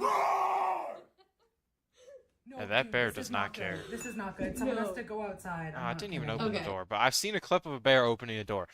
So basically, when they say like, "Hey, the magnets is you know, oh, the magnets are taken, oh, off my fridge," it could be a bear, because I've literally, okay, I gotta find the clip, dude. I've seen a clip of a bear entering a house and just stealing food from the fridge. I know for a fact I've seen that. I mean, bear entering house and stealing food. Okay, bro. Oh, there it is. A bear was inside of their house looking for food in their kitchen. Now, usually bear encounters are dangerous, but this bear was really nice. It couldn't find any food in the fridge, so it closes it, and he was about to leave. However, he forgot to clean up his trash, so he also carries out his paper plate. Imagine meeting this dude. A bear was Oh, he inside of didn't their even house. close the door. Okay, bro. Yeah, I mean, oh, by the way, if this ever happened to me, I would probably, I don't know. I'd probably install like if I would have to figure out a way to get rich, I can get security guards on the premise with guns, ready to shoot and hunt bears, and we would be eating a feast. Let me tell you. Okay. Just kidding. I don't know if I want to eat bear meat, especially bear meat that was actually no, you have to. Okay, this is getting ridiculous. This is out of control. But basically, um you have to eat the meat of a bear that entered your house and tried to steal your food because that's my food and now you're my food. I'm obviously joking because I don't have balls to eat bear meat, bro. I don't know what that bear's done, and also I'm not rich enough. Yeah, I don't know. The point is I have no clue what I'd do if a bear entered my house and stole my food. If that happened, honestly, I would probably leave the house immediately. I would probably leave and move to a place with no bears because frankly, I'm not trying to risk having another encounter like that. Cause like imagine how bad it would be to like live in a house knowing that the doors could be just open, no, even if they're locked. Like ooh. We had never noticed that they had gone missing, so who knows when they were taken. These items were all within reach of the kitchen window, assuming you had a very, very long arm. There was also a photo of me. It used to be pinned inside my dad's truck, and he said he never noticed it was missing. But the weirdest thing, to me, that he found buried in the sand were all the angels. There were 12 different depictions of angels. Some were little stone or ceramic yard ornaments. Some looked like Christmas tree decorations. And some were very heavy. That's a Christmas tree decoration? Oh, whatever. Expensive lawn ornaments. And the plastic ones all looked like they had spent a very long time outside. The neighbor wasn't surprised at all by this. To him, these creatures were devils, and they live everywhere that humans do, woods or not. He thought it was obvious that there are devils among us, and that they would be repulsed by holy representations. I, however, do not agree with this, and though I don't think that to be the case, I do think that's what freaked my dad out the most. He wasn't the type to be particularly freaked out by something like a Bigfoot. I think it would have been more intriguing to him than anything. But once he yeah, I don't know about that one. That's a really, really dumb thing to say. It's saying like it's like saying, "Oh, my dad would be intrigued by bears and not be scared if he saw a black bear in the wild hunting him." Like, no, I think that every single person in the world who has survival instinct would instantly want to fight back or run. decided that maybe they're demons or something. I think that's what got him thinking. No, my dad never went to church or anything like that, but I definitely think he was God-fearing, so to speak. But I guess he'd never considered that demons try to get into your house. Literally. Anyway. I'm gonna be honest, this video made me laugh more than actually I expected, so that's interesting. I'm not gonna like it though. And this got 1.1 million views? Really? Just makes me sad, cause like, dude, I'm never gonna, well, okay, don't say that, but some people get a million views over dumb stuff like this. This story was just bad. It just felt ridiculous. And if it's real, I feel awful, but it just sounds like someone wrote a story, like a 5-year-old like heard about Bigfoot and wrote the story. Except that they knew about lions, which well, okay, a 5-year-old might know about lions.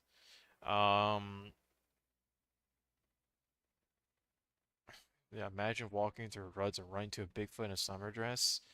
I think I'd have to be checking myself out into a mental hospital. Yeah.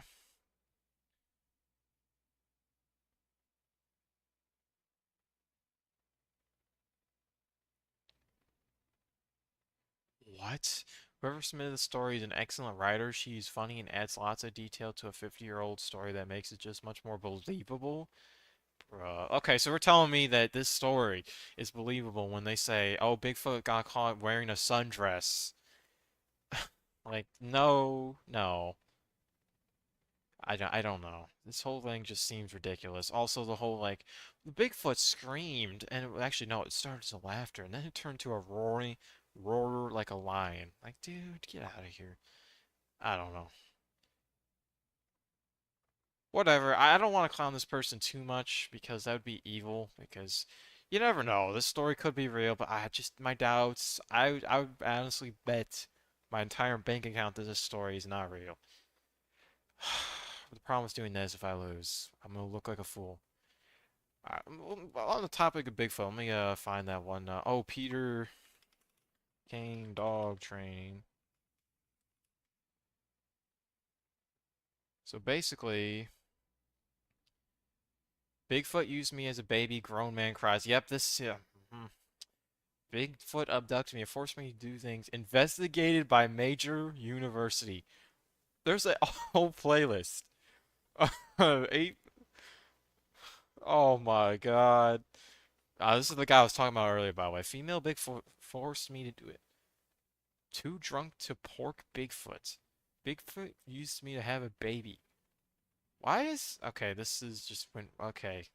The rest of the playlist went random. Like, deported? Really? Whatever. Dude, okay. Well, we gotta watch one of these. Probably gonna watch... this About one. a week ago. I'm not gonna watch all these because it's just a waste of time. But I mean, because he has like 10,000 videos on this stupid topic.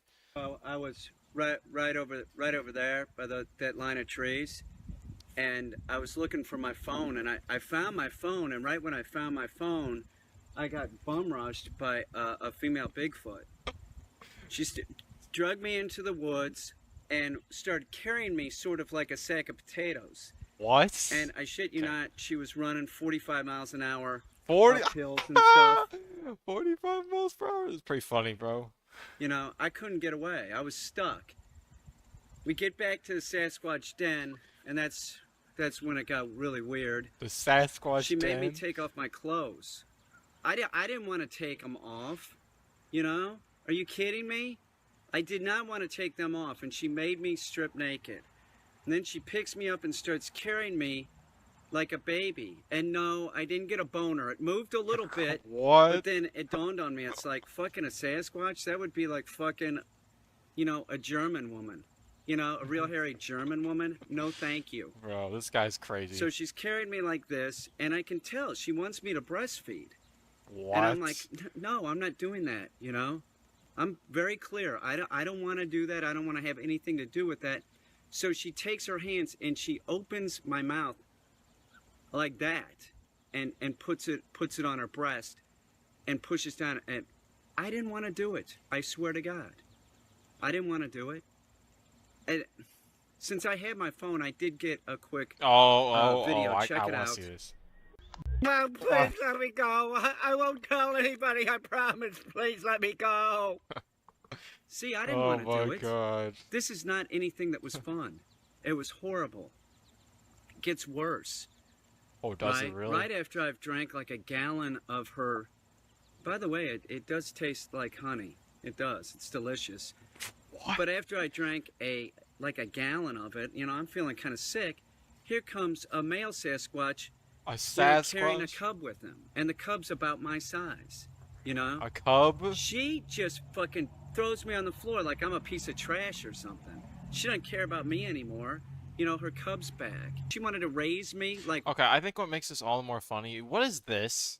What is that in the background? Also, I know I shouldn't interrupt his amazing story, but, basically, let's just say... Oh, shoot, now I forgot. Wow, dang it, but, oh. How do you drop your phone in the woods? Can I ask that? That's the real question, because this all started because this idiot dropped a phone in the woods and just forgot. Like, Wild what? boy or something. You know, she wanted to make me hers. That's not the way that it works. I had no other choice in the matter. And then as I'm sitting there, I'm sitting with my ass on the ground. I'm like, what the fuck, man? I'm feeling rejected, but like I'm not good enough. I'm not good enough now. The male Bigfoot picks me up and just throws me out of the den. Remember, I don't have any clothes. She made me take them off, and I left them in the den. So then I have to walk home. It was humiliating. It's humiliating. I got one picture and one video, and that's it. I want to see so the picture. Check them out again. Here's the video. I don't want to see this, bro.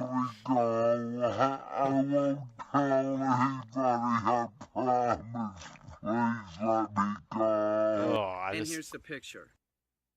Okay, bro. It was horrible, but it was also very delicious. Sasquatch milk, not bad. No, I think the best part, I've watched like a bunch of his videos, but I think the best part of this like whole series where he gets like attacked by Bigfoots. Also, where's the major university? Explain to me, Bigfoot used me to have a baby grown man cries is such a diabolical title. But like he's a dog training channel and he went from this to like crazy town stuff. It's just like, bro, what is going on? I think the funniest part is this guy had to be creative with it. He spent all this time plotting how to make this video, bro. Like, that's crazy. Like, imagine plotting about this stuff. It's such a weird thing to think about. Like, oh, the milk tasted like honey. Like, what? Why are you, like, why are you thinking about this? Man, this guy's crazy. It's delusional. Alright, whatever. We'll watch one more. This is where it happened this spring. And I come back here because I want to conquer my fears. But I never come back here without a gun or without a dog. I have Jupiter with me. Jupiter. Now Jupiter doesn't seem real big, but he's a tough dog. And all Bigfoot and Sasquatch are afraid of dogs. This is a fact. Look, I was molested. I was molested by a Sasquatch. It's a fact. And hearing all this in the news of like Al Franken and Roy Moore and Donald Trump, it just brings it all back. It's like I got PTSD, so I'm watching TV and I see this about our president molesting people, and I'm thinking, I've been molested. Nobody wants to help me. I've been molested by a Sasquatch, and I know a lot of people are saying that it wasn't a female Sasquatch, that it was a male Sasquatch, and it wasn't. It was a female. I'm not gay. What? I'm not. Bro, this guy's priorities straight. It was a female Sasquatch. I didn't want it to happen. I was back here minding my own business, looking for my dog. I was looking for my dog, and it's like she barreled out of the bushes and knocked me over and started pulling my pants off. It felt good. I admit it felt good. I blew my load. It's horrible. I don't know how I'm gonna get over this. Jupy, what am I gonna do? The only thing that I can do is keep coming back here. Bro wants to get a... Okay, he wants the Bigfoot to actually, like, do it again, bro. I'm gonna see that Sasquatch. I'll see that Bigfoot. She'll be sorry for what she did to me. You'll be sorry when you did Sasquatch to Peter Cade. That was a huge mistake. The worst part about it was that, yeah, it did feel good. That's why, but it was biological. I just blew my load because I had to. Oh, it was biological? I had no choice. She got on top of me and was riding it home. She didn't even give me a rimmer. She raped me. She didn't even give me a rimmer.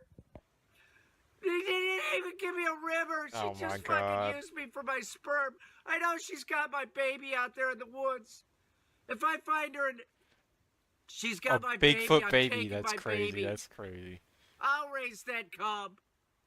Why does he refer to Bigfoot babies as cubs? This doesn't even make sense. Like, dude, a cub is like a stupid... Wait, what is a cub? Rare? I'll call it Chaka. Oh, God, I want to get revenge. Oh, Sasquatch, you're dead to me. How dare you do that? She didn't even kiss me. Why? Okay, dude. She didn't even give me a rimmer, God damn it. All this stuff in the news, and I'm the one I'm suffering. Nobody wants to help me.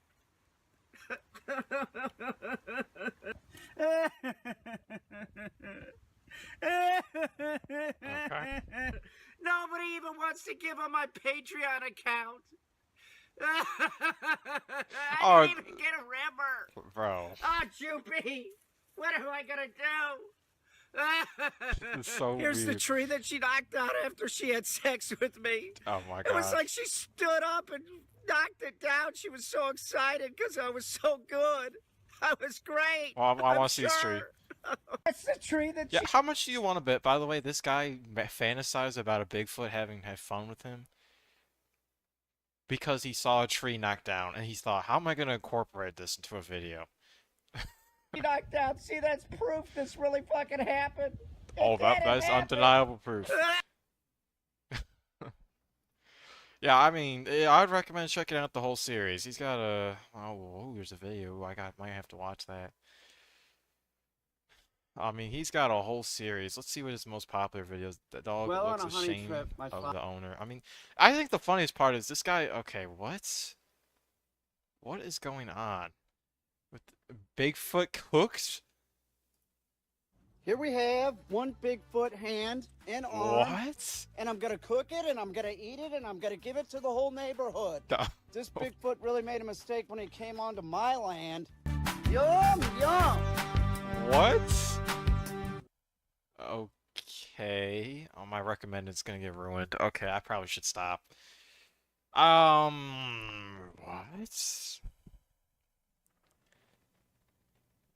Because it's like so weird because like, no, this channel's all over the place. Never mind. Real Mermaid? Okay, yeah, no, this is the Frog Man. Okay, yeah, maybe I shouldn't give it credit at all. I don't know. Like, some of his stuff seems like it could be legit, but the other stuff, I don't know. It's supposed to be a dog training video, but then it goes to Bigfoot. And then he's talking about mermaids, and I don't know. So let's see what's the most popular. Bigfoot head frozen since 1953. Only proof of existence of Sasquatch. Oh my god. You can tell the immense size of the creature by That's... comparing it to my head. My father What? shot the Bigfoot in 1953. They had to cut it up to get it out of the swamp. Who's I have all they? the body parts. When my father passed away, that was given to me. It's been very expensive for my father, my family, to keep the Bigfoot. Expensive? Frozen for that many years. You know, it was always in a commercial freezer. It's A always commercial wrapped up, freezer? Is that really expensive? you know, with several layers to keep it. You know, it looks in pretty good shape considering that I don't it's know. been It's frozen good shape. I mean, I'm looking at it, I'm thinking, what is that? for 65 years. Now let me take the camera in so that you guys can look Oh no. closer at the Bigfoot. It's, by the way, I've taken a lot of shit on my YouTube channel, people saying that I'm always making jokes. This is not real. This is real. Not everything in my life is a joke. This Bigfoot head, the Bigfoot, I've showed the Bigfoot's feet, its arms, its penis. I've shown one of the Bigfoot. Did he actually? Okay, no, I'm not gonna find that because But that'd be that's bad. real. Not everything's a joke. Yeah, I do joke around, but this is not a joke. This is real. Check it out. You can see it has a lot of ice on it. It has remained frozen. You can see Yeah, I don't know what I'm looking at. its eyeball there. This That's is very an eyeball. heavy. It weighs about 120 pounds. What? So I can't move it by myself. I have to have somebody help me move it. Okay, no. There's a lot of debris still frozen in it. What? Okay.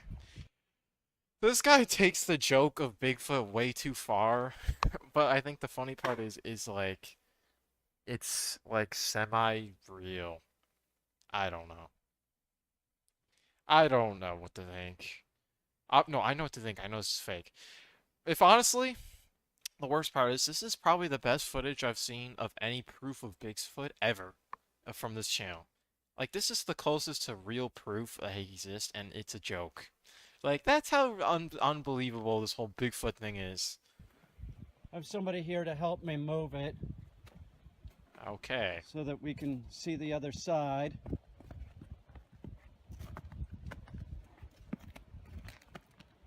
Did he say what? Pickled? What does that even mean, bro?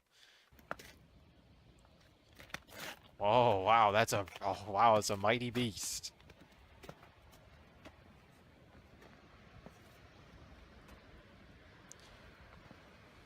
Now, seriously though, where do you find this? Like, where do you find this prop? Like those teeth look real. If you compare the Bigfoot's head to my head, you can see, one, it looks nothing like a human, and, well, it looks a little bit like a human, but the size difference, it's immense. It's absolutely immense. The Bigfoot head alone weighs 120 pounds, give or take, and you figure it's been frozen for many years, so it's probably lost some weight. It's probably dried out in the freezer some, so it's well over 120 pounds, just the head alone. Yeah, I'm It sorry, does have that's ears under ridiculous. there. We could. Did he say antlers? Don't really have rubber gloves on. You can see part of the ear there. Oh, what? Okay. Yeah, it's just like, I don't know where you find this. Where do you find this? Like, how do you... I don't even think he found it. I think he just made this. Like, this is a crazy... Like, he's a sculptor now, apparently. You can see its eye on this side is very dehydrated and sunken in. The mouth is very strange. It's almost has like a death grin. Yeah, it looks like a human. Oh, yeah, believable there. Here you can see the other side of the face now. It's an absolutely gigantic. It weighs so much. It's so heavy. It weighs, you know, like I said, it's about 120 pounds. Bro doesn't know what to say. He I just can't says lift it by 120 pounds myself. over and over. My neighbor here helping me. Whatever. I don't know what to think anymore.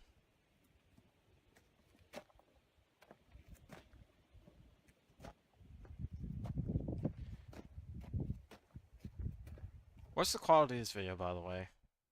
Oh, it's 360. Oh, shoot. It's 360p. I didn't even realize that the whole time. Oh my god. Alright, well, that's my bad, I guess. Great reaction right there. 360p video quality we reacted to. That's fantastic.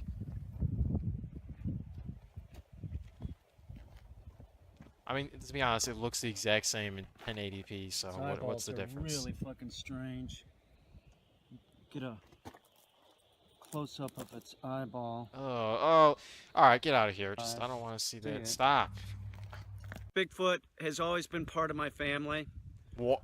And Okay. just so everybody knows, it will be in the museum, the Bigfoot Museum of North America. There's also... What? Wait, is this real? Bigfoot Museum of North America? What? It's a real thing? In Oregon? What?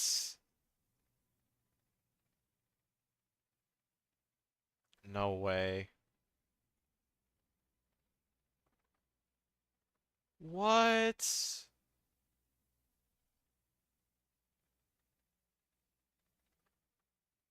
only $8? Dude, I might... Okay. This is somewhere I might have to, like, write down on my phone quickly. I'm not gonna remember this, but dude, I might need to... If I ever go to Oregon, I might need to visit this museum. What are they... Oh, now I'm curious what's here. Like, what could possibly be here about Bigfoots? Can I get, like, There's a membership at home?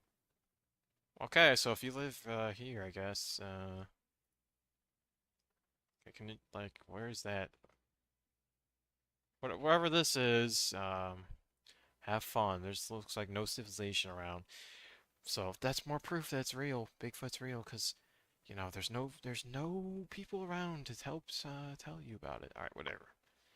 Alright, let's move on from Bigfoot, because that's enough of this. What is this video? Oh, yeah.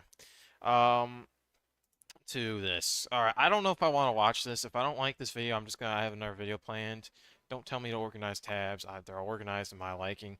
20 dinosaurs caught on camera and seen in real life. I've watched this one of these types of videos before, and they're outrageously stupid. Also, what's the quality? 1080p. Good, good, good.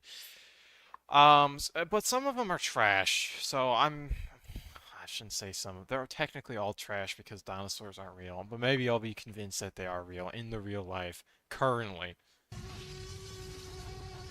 Dinosaurs are the things of legend that we are so fascinated about that we've put them into numerous properties and have dreamed about having them in real life. But regardless of what you may think about the Jurassic Park and Jurassic World series, here's a hint.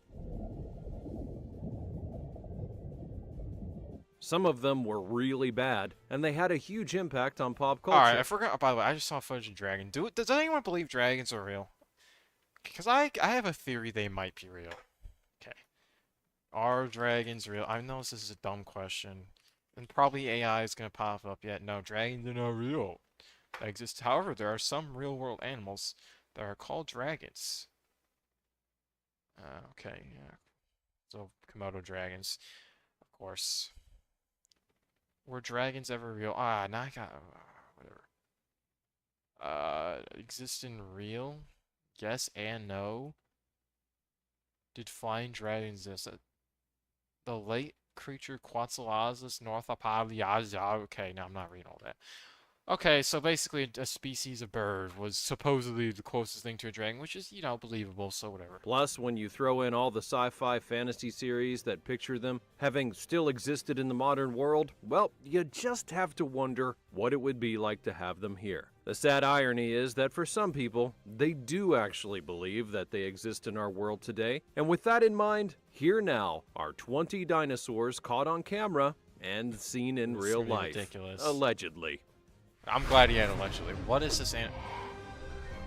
The fancy banana? Number 20. Real pterosaur. Pterosaur. Now, I'm going to just begin this video by admitting that I will more than likely mispronounce a lot of things. It's just what I do. Where shall we begin, though? Well, how about we call this one madness? Misinformation, perhaps? People thinking one thing while they're seeing another? There is a large crop of dinosaurs. Alright, I love seeing the footage they use for these videos.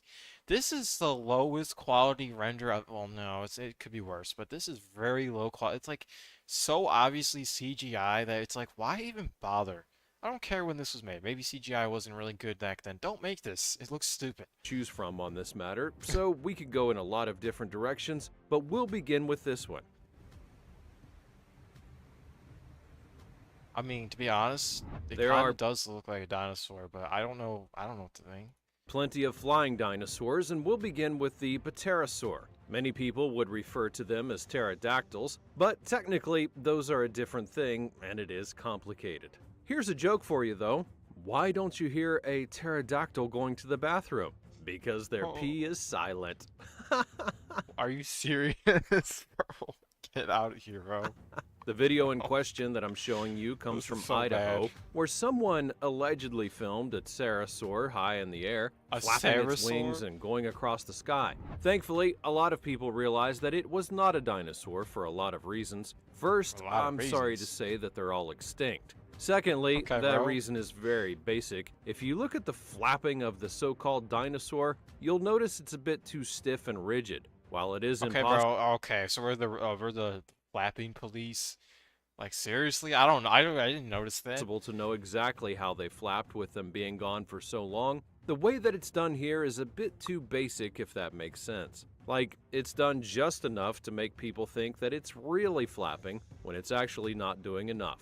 So, what are we really watching? Well, people do have a lot of guesses. The first would be that it was some kind of 3D model that was transposed into the video, which would be just say CGI, but whatever. Very easy to do with today's technology, and would actually explain why the flapping looked off. Another person suggested it could be a kind of drone, which is also possible, and drones have been used to scare... what is with this, dude? This is why I love these videos, because, dude, what is this stock footage, bro?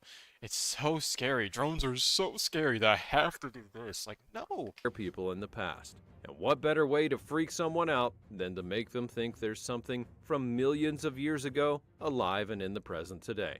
So yeah, it is a fake video, but the effort, it wasn't really too bad. Before we go on, like this video. Yeah, Centipede will crawl on your face when you're sleeping. Bro.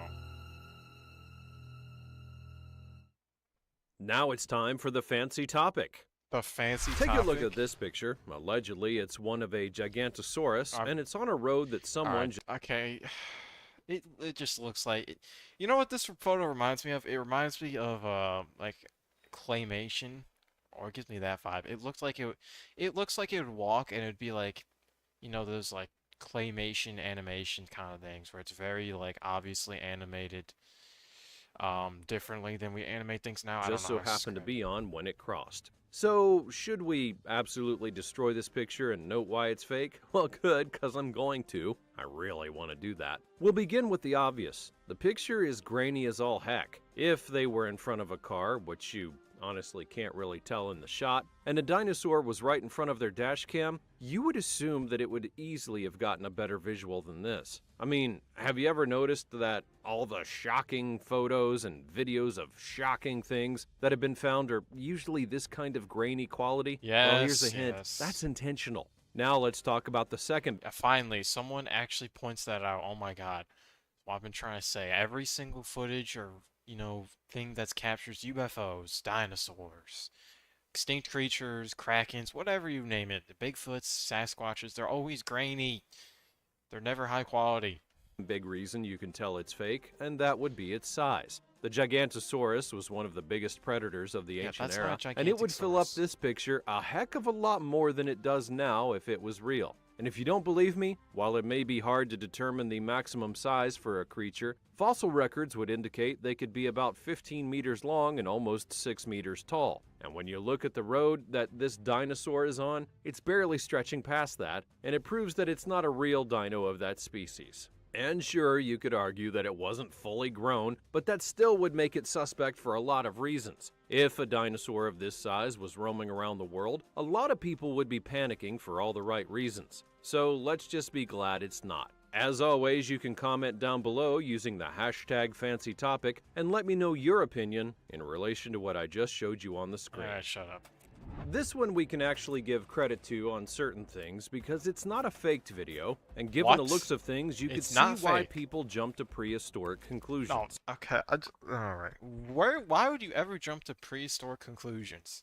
Immediately. In Florida, because of Oh, in course it was Florida, Florida, a woman was looking at security footage of her backyard and thought that she had seen a dinosaur. There's Not no a way. big one, mind you, but a baby. I mean, what is it though? I don't know. What creature is that? I don't know.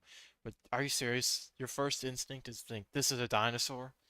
I feel like people who actually like believe this stuff don't think at all. Like, think about it for 2 seconds. Why is it that in 2024 you're seeing a dinosaur for the first time? No one else has ever seen a dinosaur before. Or at least in your area. Like, oh, it's the first time I saw a dinosaur in Florida. Like, do you really think that? No. One, and she thought this because of the small size, the way in which it ran through the yard, and the supposed tail that seemed to be dragging behind it as it ran. Yeah, what is that creature? It's an oviraptor, bro. Given the time, it was thought by the homeowners to possibly be a raptor, not unlike Blue from Jurassic World, and given the quality... There's no way the homeowner actually thought that was a raptor. There's in Florida, bro. All right. Of the video, which is something we've already talked about, it's hard to see what it is and what it's not. Now, if we're being honest, if there were a place for dinosaurs to magically show up, it would definitely be in Florida. I mean, after all the weird things happen there all the time. So What why is this not footage? Explain to me. All right, dude. I mean, after what all... is this footage? Explain to me how this has to do with weird people in Florida. I couldn't tell you. All the weird things happen there all the time. So why not this? Thankfully, a more rational explanation is involved, and people showed up and commented on what it could be. For example, one person noted that it actually looked like a certain bird species that's known to be in the area, and another said that they've had those birds in their backyard in the past. Another thought that it was a certain flash in the video indicating that it was actually a dog with a collar and a leash on it, and the darkness just obscured the dog's form in a partial way. To be clear, no real answer has ever been given for the video in the definitive sense, but since we Haven't heard any tales on the news of giant dinosaurs rampaging all over Florida? I'm gonna guess. I mean, here's the reality. If you think you saw a raptor in your backyard, why hasn't the news covered that there's been a raptor in the area ever? Because the raptor actually secretly hides in the forest. No one will go now. It wasn't actually a raptor. Number 18. Look at that. This next one is from about 6 years ago and is incredibly fake, but it does look real when you give it a gander. Apparently, a trio of friends were out in an area when in the backyard they noticed a T-Rex. All right. Because, you know, that happens all the time. Naturally, they point right at it and they make sure that it gets on camera. But do you want to know how we know it's fake, outside of the obvious that T-Rexes are extinct? Well, it's simple. You can just look at how calm they are as they're going by the dinosaur. First up, yeah, why would you do this? Why would I don't get it. Why would you add a T-Rex post edit on a walk? And also, why would you record yourself walking? It's like you're looking for an excuse to make your life more exciting. Well, look, I found an extinct creature while I was walking on my walk. Oh, the log, number 529. Woman in the trio, she's straight up looking at the dinosaur in the shot, and yet she doesn't even react at first. It's the guy next to her that reacts first about the T-Rex, and the guy with the camera doesn't even bat an eye about what he's filming. Secondly, that moment that you see something like this, you're not going to be able to hold that selfie pose of filming. You're going to want to switch to the straight-on perspective so that you can potentially zoom in and get a much better shot of it. And third, going back to how calm these people are, if you saw one of the most aggressive and vicious and destructive dinosaurs in the entire world, is that actually, there's no, oh, stop it. Why am I audio lowering? Look at this. This is not a T-Rex. This looks like an obese T-Rex. You saw one of the most aggressive and vicious and destructive dinosaurs in the entire world, there's no way you're just gonna keep on walking. Why is the quality so low? It's 1080p and I'm seeing pixels. As if nothing's happening, you're gonna run for cover and for your life so that you don't get in its way. And finally, if you look at that T-Rex, you're going to notice that it's just doing some very basic movements, and so it doesn't really look like a real T-Rex at all. You know, people would have noticed it and it would have been stomping all over the place. But anyways, I will give props to the video for its editing, as the T-Rex did look like it was there, but that's about all it gets. Again, if it was real in the world, everyone would have heard about it by now, and a lot of people would be panicking, and a lot of people would probably be dead. Number 17. Dino Clone. Now here's a question that I'm sure many of you are wanting to know. Is it actually possible to clone a dinosaur the way that they did in the Jurassic series? Probably, I would guess. I would imagine. Let's see what he's Well, gonna say. before we get to an answer, let's have a look at this. It went viral via a person from China holding what appeared to be a rather lifelike dinosaur in his arms. Oh. The nature of them made many wonder if China had secretly been able to make Honestly, I'm gonna be honest, I could actually picture China doing that. I really can. It's something that they would do, honestly. I hate saying it, but it's true. They would be the type of people who cause chaos with making woolly mammoths come back and whatnot. a clone of a dinosaur and that this was the result, but to be clear, it is not a real animal. A specimen from Jurassic World's exhibition in 2020, and as you would guess, they went and did everything they could to make those things look real so that people could get close to them and potentially why hold China? them. Now, to be clear, cloning is something that we have the technology to do on Yeah, by the way, I should talk about it because, why not? I do believe that we as humans are going to be stupid enough to clone stuff, such as mammoths and stuff. I really believe that's going to happen. The reason why I believe that is because it already seems like it's looking like it might happen. I don't know if that's true, but last time I heard it was like, oh, we're looking to mammoths and they're perfectly preserved. It sounds something like that is the perfect recipe to bring back mammoths. Then again, global warming's happening, so what would that accomplish? Absolutely nothing. The mammoths would just die. Whatever. a certain level. You should all remember Dolly the sheep, but unlike sci-fi movies will tell you, it's not an easy process, and there's a reason that we're not cloning everything in sight. It's theoretically possible for people to clone dinosaurs, sure, if there was enough DNA material. You have to remember that in Jurassic Park, the man behind it all had to get not only dinosaur DNA, but infuse that DNA with other creatures in order to make their DNA chains complete, including frogs and insects. Now, whether it would work... I wonder if that's actually even possible. I actually don't know. Here is speculation at best. You'd also need to get really good dinosaur DNA, and you can't get that from a fossil. In the movie, it was a mosquito. Yeah, I mean, it could be, well, yeah, that's ridiculous, a mosquito, but I feel like you could get, like, good DNA if you find, like, preserved ones. But where are you going to find perfectly preserved stuff? I just doubt it. Caught in amber that had the DNA that they needed. But either way, right now, you don't have to worry about dinosaur clones roaming around the Earth. In the future, however, well, we could only hope. Number 16. Russia's raptor. Now we have to talk about Russia. It's bad enough talking about Florida, but in this clip that's allegedly from the KGB of all places, they accidentally released a raptor and managed to catch it on video as it ran away. There is so much wrong with this video, and a lot of them on this list, that it honestly hurts. Hurts my IQ, that is. First and foremost, it doesn't really look like a raptor, and secondly, as the video will nicely point out, it kind of looks and runs like an ostrich, which would not be in Russia, but the video is already fake, so who really cares about the geography? And look, the quality of the footage is garbage. It's almost as though the KGB doesn't have any good camera equipment. Who said that was from there? Like, what? We'll focus on the KGB angle for a minute. We actually can totally believe that they would be up for cloning a dinosaur and trying to get it to do their bidding. They are evil enough to make that happen. But the idea that they would accidentally let it loose? I mean, really? The KGB is ruthless, and they don't just let things get out of their reach. Yeah, but it's an animal, bro. Okay.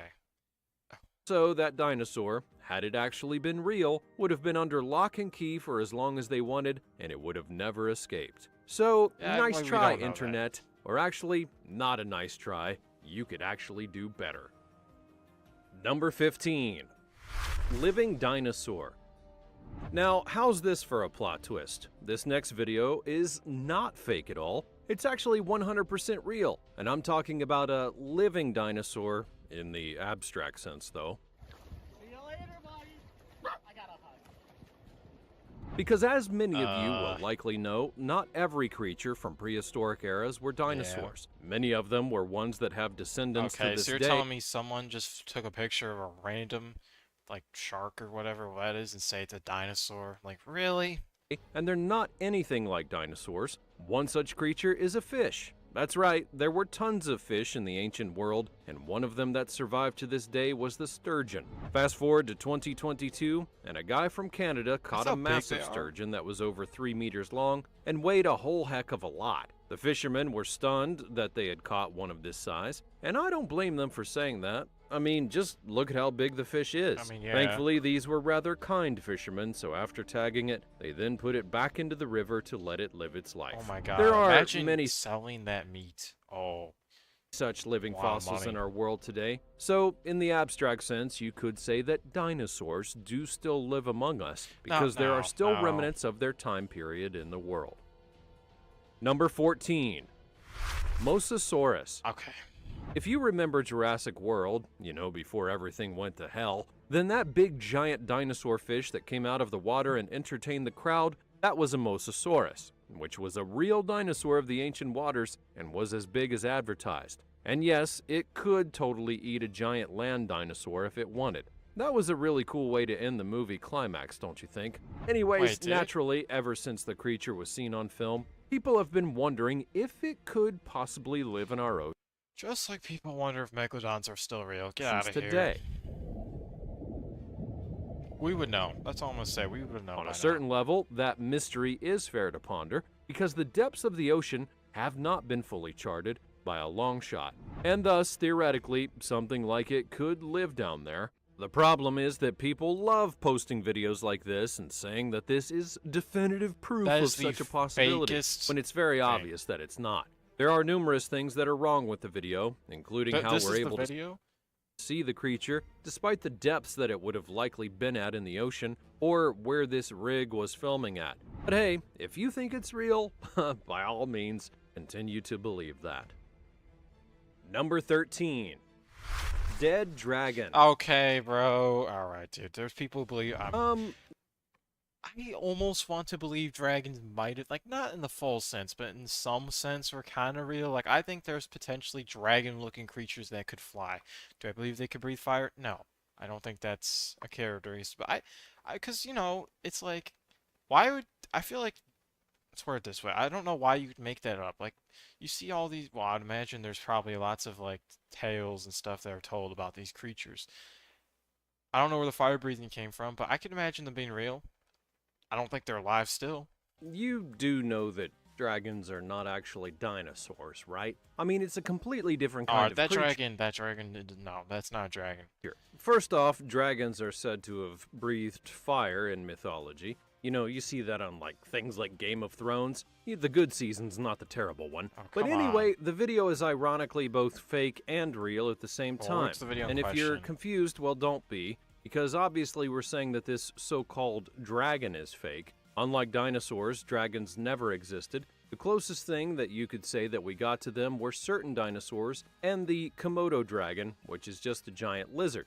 It doesn't breathe fire, thank goodness. Wait, isn't the Komodo dragon one of the most deadly? Oh, there's like a, I know there's a lizard that looks like a Komodo dragon that actually is super deadly. Oh, well, where was it? I don't remember. This is the video in question? People, oh my, what is this? Like this, okay. This is the video that people believe dragons are real after seeing this. But how is... No way, there's no way. Thank goodness. No way you believe, okay. But how is this real if it's also fake? Well, the dragon that we see is real because it's a sculpture. As many people pointed out in the comments of the original video, the dragon was built by someone, and there's a video actually showing the dragon sculpture being made. And it is incredible. By hand? But again, dragons are not dinosaurs. They are an entirely different creature. And they did not exist. That is such bad CGI. It's so crazy how bad some of the CGI is. That just looks Not that bad. I wouldn't want one for myself, of course, but who wouldn't want to ride a dragon through the sky? Have one as a best friend of sorts, and then use their fire to burn down all of their enemies and smile and laugh and cackle as they did. I'm sorry. I got just a little bit carried away there. Yo, what? Number 12. Loch Ness Monster. Oh my god, now I'm here's sick a of hearing classic. this. There's some debate as to whether the Loch Ness Monster is a dinosaur or something very close to it. There are dinosaur species that are said to have that kind of shape and that Nessie is rumored to have, but obviously it's been unproven. What is real is that so many people believe that Nessie is real that videos like this one continue. I just don't get why you call Loch Ness Monster Nessie. Like, there's this big unidentifiable ocean creature, lake monster, right? And we're just calling it Nessie, bro. Like, really? Continuously emerge in the world. To that extent, there are plenty of people who look at these videos as real proof of its existence. Oh my god! Why is it so low quality? And yet nobody has ever really seen Nessie in full. The irony is that the proof of this creature goes back over 100 years. People have been saying that they've been seeing the Loch Ness Monster for so many decades that it's been part of the world's culture. And that's not necessarily a bad thing, but we do need to note that people have scanned the loch for Nessie many times over and have found absolutely nothing. And if it is as big as people have claimed, well, they absolutely should have. I've always said this, but, you know, it's easy back then to just claim you saw something. Like, imagine having a boring old day, like, voyaging over a lake in this boat, and you're just like, you know, my life is so boring. What am I going to tell my family when I get home? Oh, I know. I saw a Loch Ness Monster, and it almost destroyed my boat. And then you just put some holes in your boat, and then boom, like, it's that simple. Nowadays, it's like there's no evidence of this. So found something by now. But you know, I'm sure that more videos of Nessie will continue to pop up in the future. Number 11. Triceratops. Alright, dude. Being fully honest here, my favorite dinosaur is the Triceratops. Not just because of a certain Mighty Morphin franchise, but because it also looks very cool. They have a shield for a head, they have horns that were meant to fight off bad guys, and like the T-Rex, they were rather massive beasts that would make excellent steeds had they Okay, still been dude. around today. Bro wants to ride a Triceratops in real life. That's crazy. Sadly, they aren't, or are they? Because this video from 2020 shows a new pet Triceratops being brought into a certain area, and it does look pretty convincing. So much Okay, I'm sorry. That just looks like an so elephant. that it got Literally being looks brought like, into a certain no, because if area, and it never does mind, it can't be an elephant. look pretty convincing. So much so that it got over 1 million views on Twitter at the time, and people were questioning what it was and was Those not. eyes And if look you want so an answer, fake. well, it was a costume. This was actually part of a holiday campaign by a forest park in Indonesia. The park had a special exhibit that was dedicated to extinct dinosaurs, which included, but was not limited to, a Tyrannosaurus rex and a Brachiosaurus. They made super realistic costumes and then had people act in them to make them seem as though they were alive. Now, I do approve of the realistic nature of the costumes. I and mean, the yeah, it doesn't lifelike even look moments, that and bad. I'm It's sure humans that in there, people it's at the crazy. exhibit appreciated everything that they did. Number 10. Triceratops again. I've seen this photo Why 100 did the times. dinosaur cross the road? Well, to get to the other side, of course. Here's a video that I'm also going to say has some incredible editing skills, and that's about it. Because here, we have a pair of Triceratops crossing the road, and I will admit it does look That photo is never going to make me laugh. I said that wrong. It never ceased to make me laugh. Wait.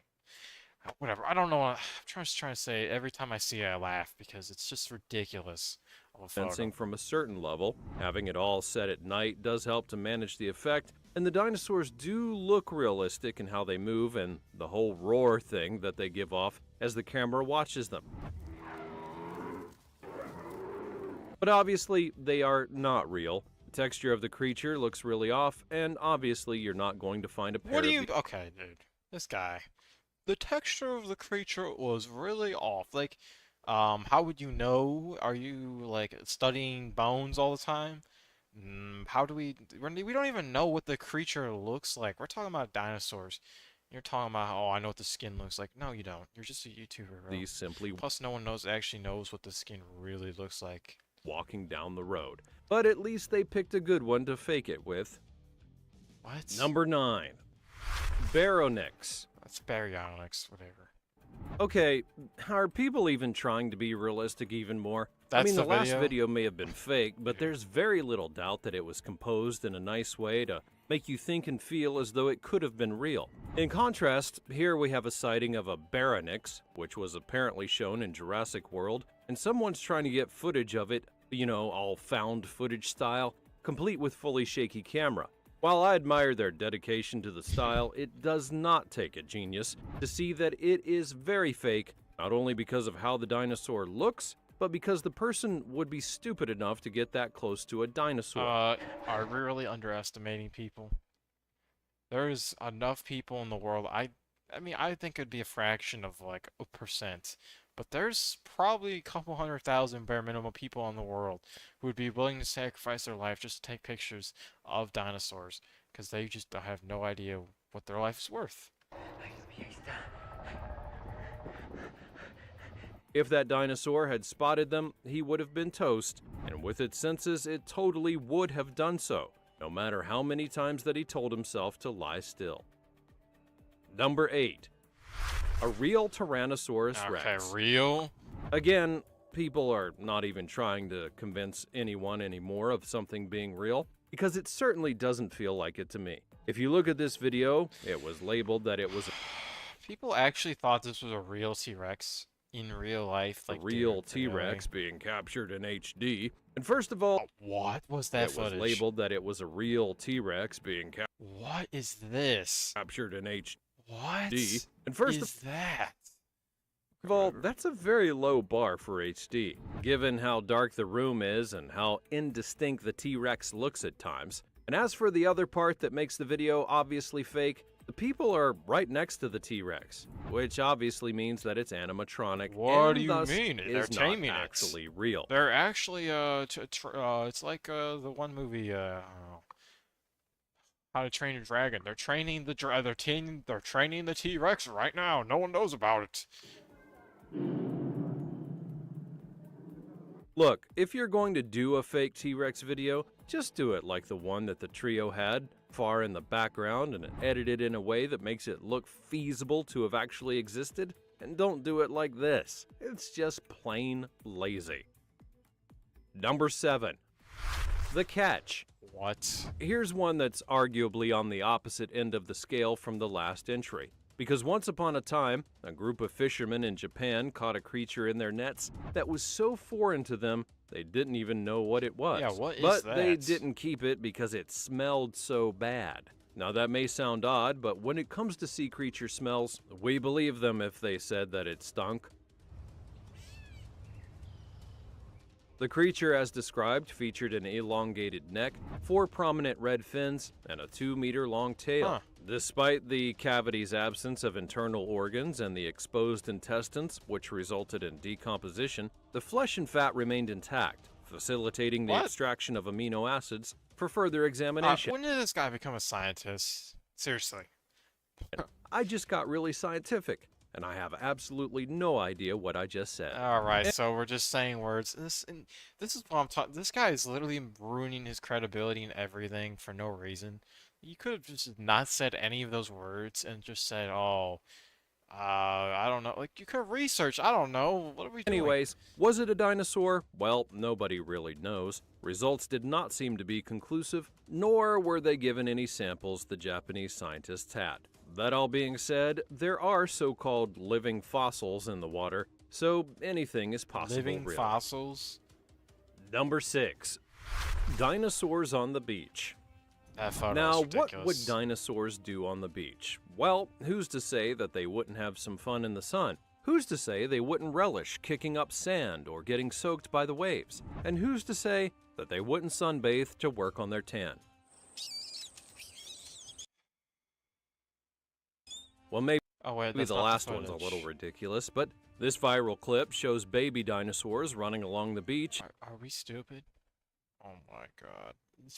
What? And guess what? At first it does look plausible, but if you pay No, it doesn't. It literally looks like squirrels. I mean, really close attention, you're going to notice right away what's really going on. It's actually just mammals with tails, and they played the footage backwards to make them look like dinosaurs. Sometimes it is the most simple of tricks that can make the biggest difference. Honestly, if that made me money, though, if that person made money off that clip, dude, respect to them, because they found a life hack. Even though it's a one-time check, whatever. Number 5. Carnotaurus.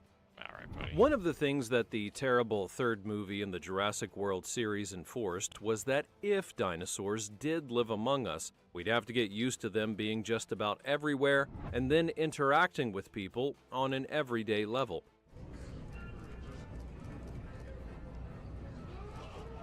In Peru, I don't remember this that in footage the movie. allegedly showed a dinosaur called a Carnotaurus going after a meal. While it is a clever bit Oh, of wait, this wasn't in the movie. Oh. footage, the dinosaur from the onset just does not look right. Also, why would the person filming this only stop at 4 seconds of footage? And He if ran we're out being of storage on his phone, obviously. honest, I'm sure this dinosaur would have gone after the bus first I love how alright, dude.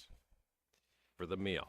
After all, I love how this guy is just like, this is another example of like, what do people think? Like, oh, my life is so boring.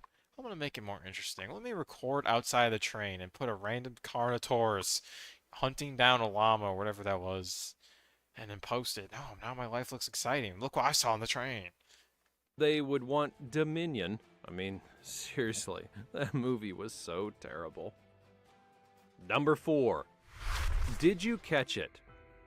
Do you notice a familiar trick going on here? Oh my You see how gosh. this video was made to resemble dinosaurs? Because if you don't, you haven't been paying attention. Now seriously, it's the same trick of using footage that you have and playing it backwards to make tailed creatures seem like dinosaurs. But it is sad that we found 2 of these videos so close together. Well, yeah, but he didn't play it reversed. If you played it in reverse, you would see. Is there a reverse option? Is there? No, there's not. Well, if there was, you would know that it would look like dinosaurs, so. Number 3. Loch Ness again. Okay, bro. Now, don't worry, I'm not going to harp too much on people who have claimed to see Nessie over the years, but I'm going to reveal one of the reasons why people believe it's a Loch Ness dinosaur Center? Oh and my one that God. could live in a loch. Last year, scientists deduced that the creature that many people think is Nessie is the plesiosaur. It was a creature that could have lived in fresh water. But why does it matter? Well, originally they thought it was a strictly saltwater creature, but because of the new information, one could potentially have lived in a loch, and thus people are going to think that Nessie is real. You mean a lake? I don't know. I don't know what the difference is. Now, don't get it twisted, though. That's the footage? Those same scientists said that the likelihood of us finding Nessie would be less than good, and given that it's been an entire year since this revelation, and we've gotten no new proof, I think they may be right. Number 2. Ankylosaurus. The Ankylosaurus is another dinosaur that I'm honestly fascinated by. It was another of the armored dinosaurs that existed, and they often had a tail that could pack a wallop to predators that tried to make a meal out of them. Oh my God. It was used as a reference for a Digimon in Season 2. Yes, I would rather talk about Digimon than this clip because that's how tired I am of debunking these videos. Allegedly, Ankylosaurus was found in California for all the world to see and film, but now I have to point out what's wrong with this video. First, there's apparently a child nearby filming. Yeah, no, there's no way. I mean, obviously it's not real. This is thing, so and stupid. that would not happen in real life. Yes, the dinosaur Okay, this footage, that's ridiculous. Nearby filming the thing, and that would not happen in real life. Yes. What? It just floated. Like, they just like, oh, well, you know, no one's gonna notice if the first second I don't animate anything. Like, the dinosaur also looks fake. Ridiculous. It's either CGI'd or another realistic costume or something of the like. Realistic so let's costume. just move on to another dinosaur I cannot pronounce. Number 1. Compsognathus. Now, I feel bad for you at this point, because you had to listen to me pronounce it that way. You've come all this way, and you're hoping that I may have something big and awe-inspiring for you to see, but I don't. Instead, all I have is a dinosaur in a cage, and it's a small one at that. No, okay. Somehow this person caught it and then decided to get it on film. How shall I debunk this one? First off, despite having it in a cage, the person doesn't really get close enough for it to be seen in full effect. He just keeps just enough distance for it to be seen without real detail. And why would he... Well, yeah, but why would someone go up and close in a personal cage? I don't know. He film it after he caught it? Not to mention, how would he have caught it in the first place? Okay, dude, what is this, dude? Someone put a GoPro and on who knows what and acted like it was a dinosaur. Filmed it That's crazy. and then not freaked out about what he had People have caught. too much time in their hands. That's all from the realm of people who thought they saw real dinosaurs in real life. There's no way people, I mean, some of these maybe, but most of them, I honestly could not even imagine seeing them and being like, that's real, undeniable proof dinosaurs are real. The dragon one in particular was just stupid. It's like, dude, that's horrible. The flying dinosaur, okay, I have to switch. Dragons are mentioned in the Bible several times in Revelation and Isaiah, bro. I'm sure. The flying dinosaur is perfectly possible, similar because I've had experienced such a bird right here in the USA. Dude, this person just right 2007. In the 1500s, a well-known biologist saw a pterodactyl flying through the Alps. In addition, the American Indians called the flying animal Thunderbird. It was a pterodactyl. How do we know this? What? I don't believe it. There's an early photo from the Civil War of soldiers standing behind an enormous pterodactyl. What? No way. Civil War pterodactyl photo. What? Okay, that just looks super fake. Verified genuine image of a modern pterosaur. Okay, dude, I don't believe this. History Channel has a video on this? pterodactyl creature spotted in 1800s Arizona. No way. See, the problem is this was from History Channel, and some idiot just put like a random black and white filter over it, and that's what the problem is. It's like it's so easy to just say, "Oh, look at this." Like this is literally from here. And they're just making it look like, "Oh, this is the real thing." Like, no, it isn't. Whatever. And then there's this crappy, yeah, whatever this is. What? Okay, it's all right. All right. Depiction of a pterodactyl flying off with the Gettysburg Address is so dumb. I can't get. Okay, dude. All right. I feel like I'm just gonna go down a rabbit hole if I continue on this dumb thing, bro. I don't know. Whatever. So, let's see. Oh, oops. I know that I saw and heard a pterodactyl in 2007 in Lexington, North Carolina. It flew right over my place and is very low. Something I'll never forget. Bruh.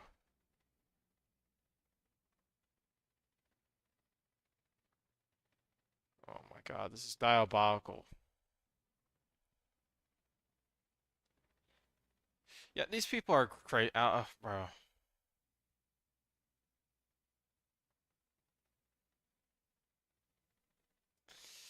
Alright, whatever. That's the end of the stream. Hopefully you enjoyed. That's got all my videos I'm reacted to today. If you did, make sure to like and subscribe.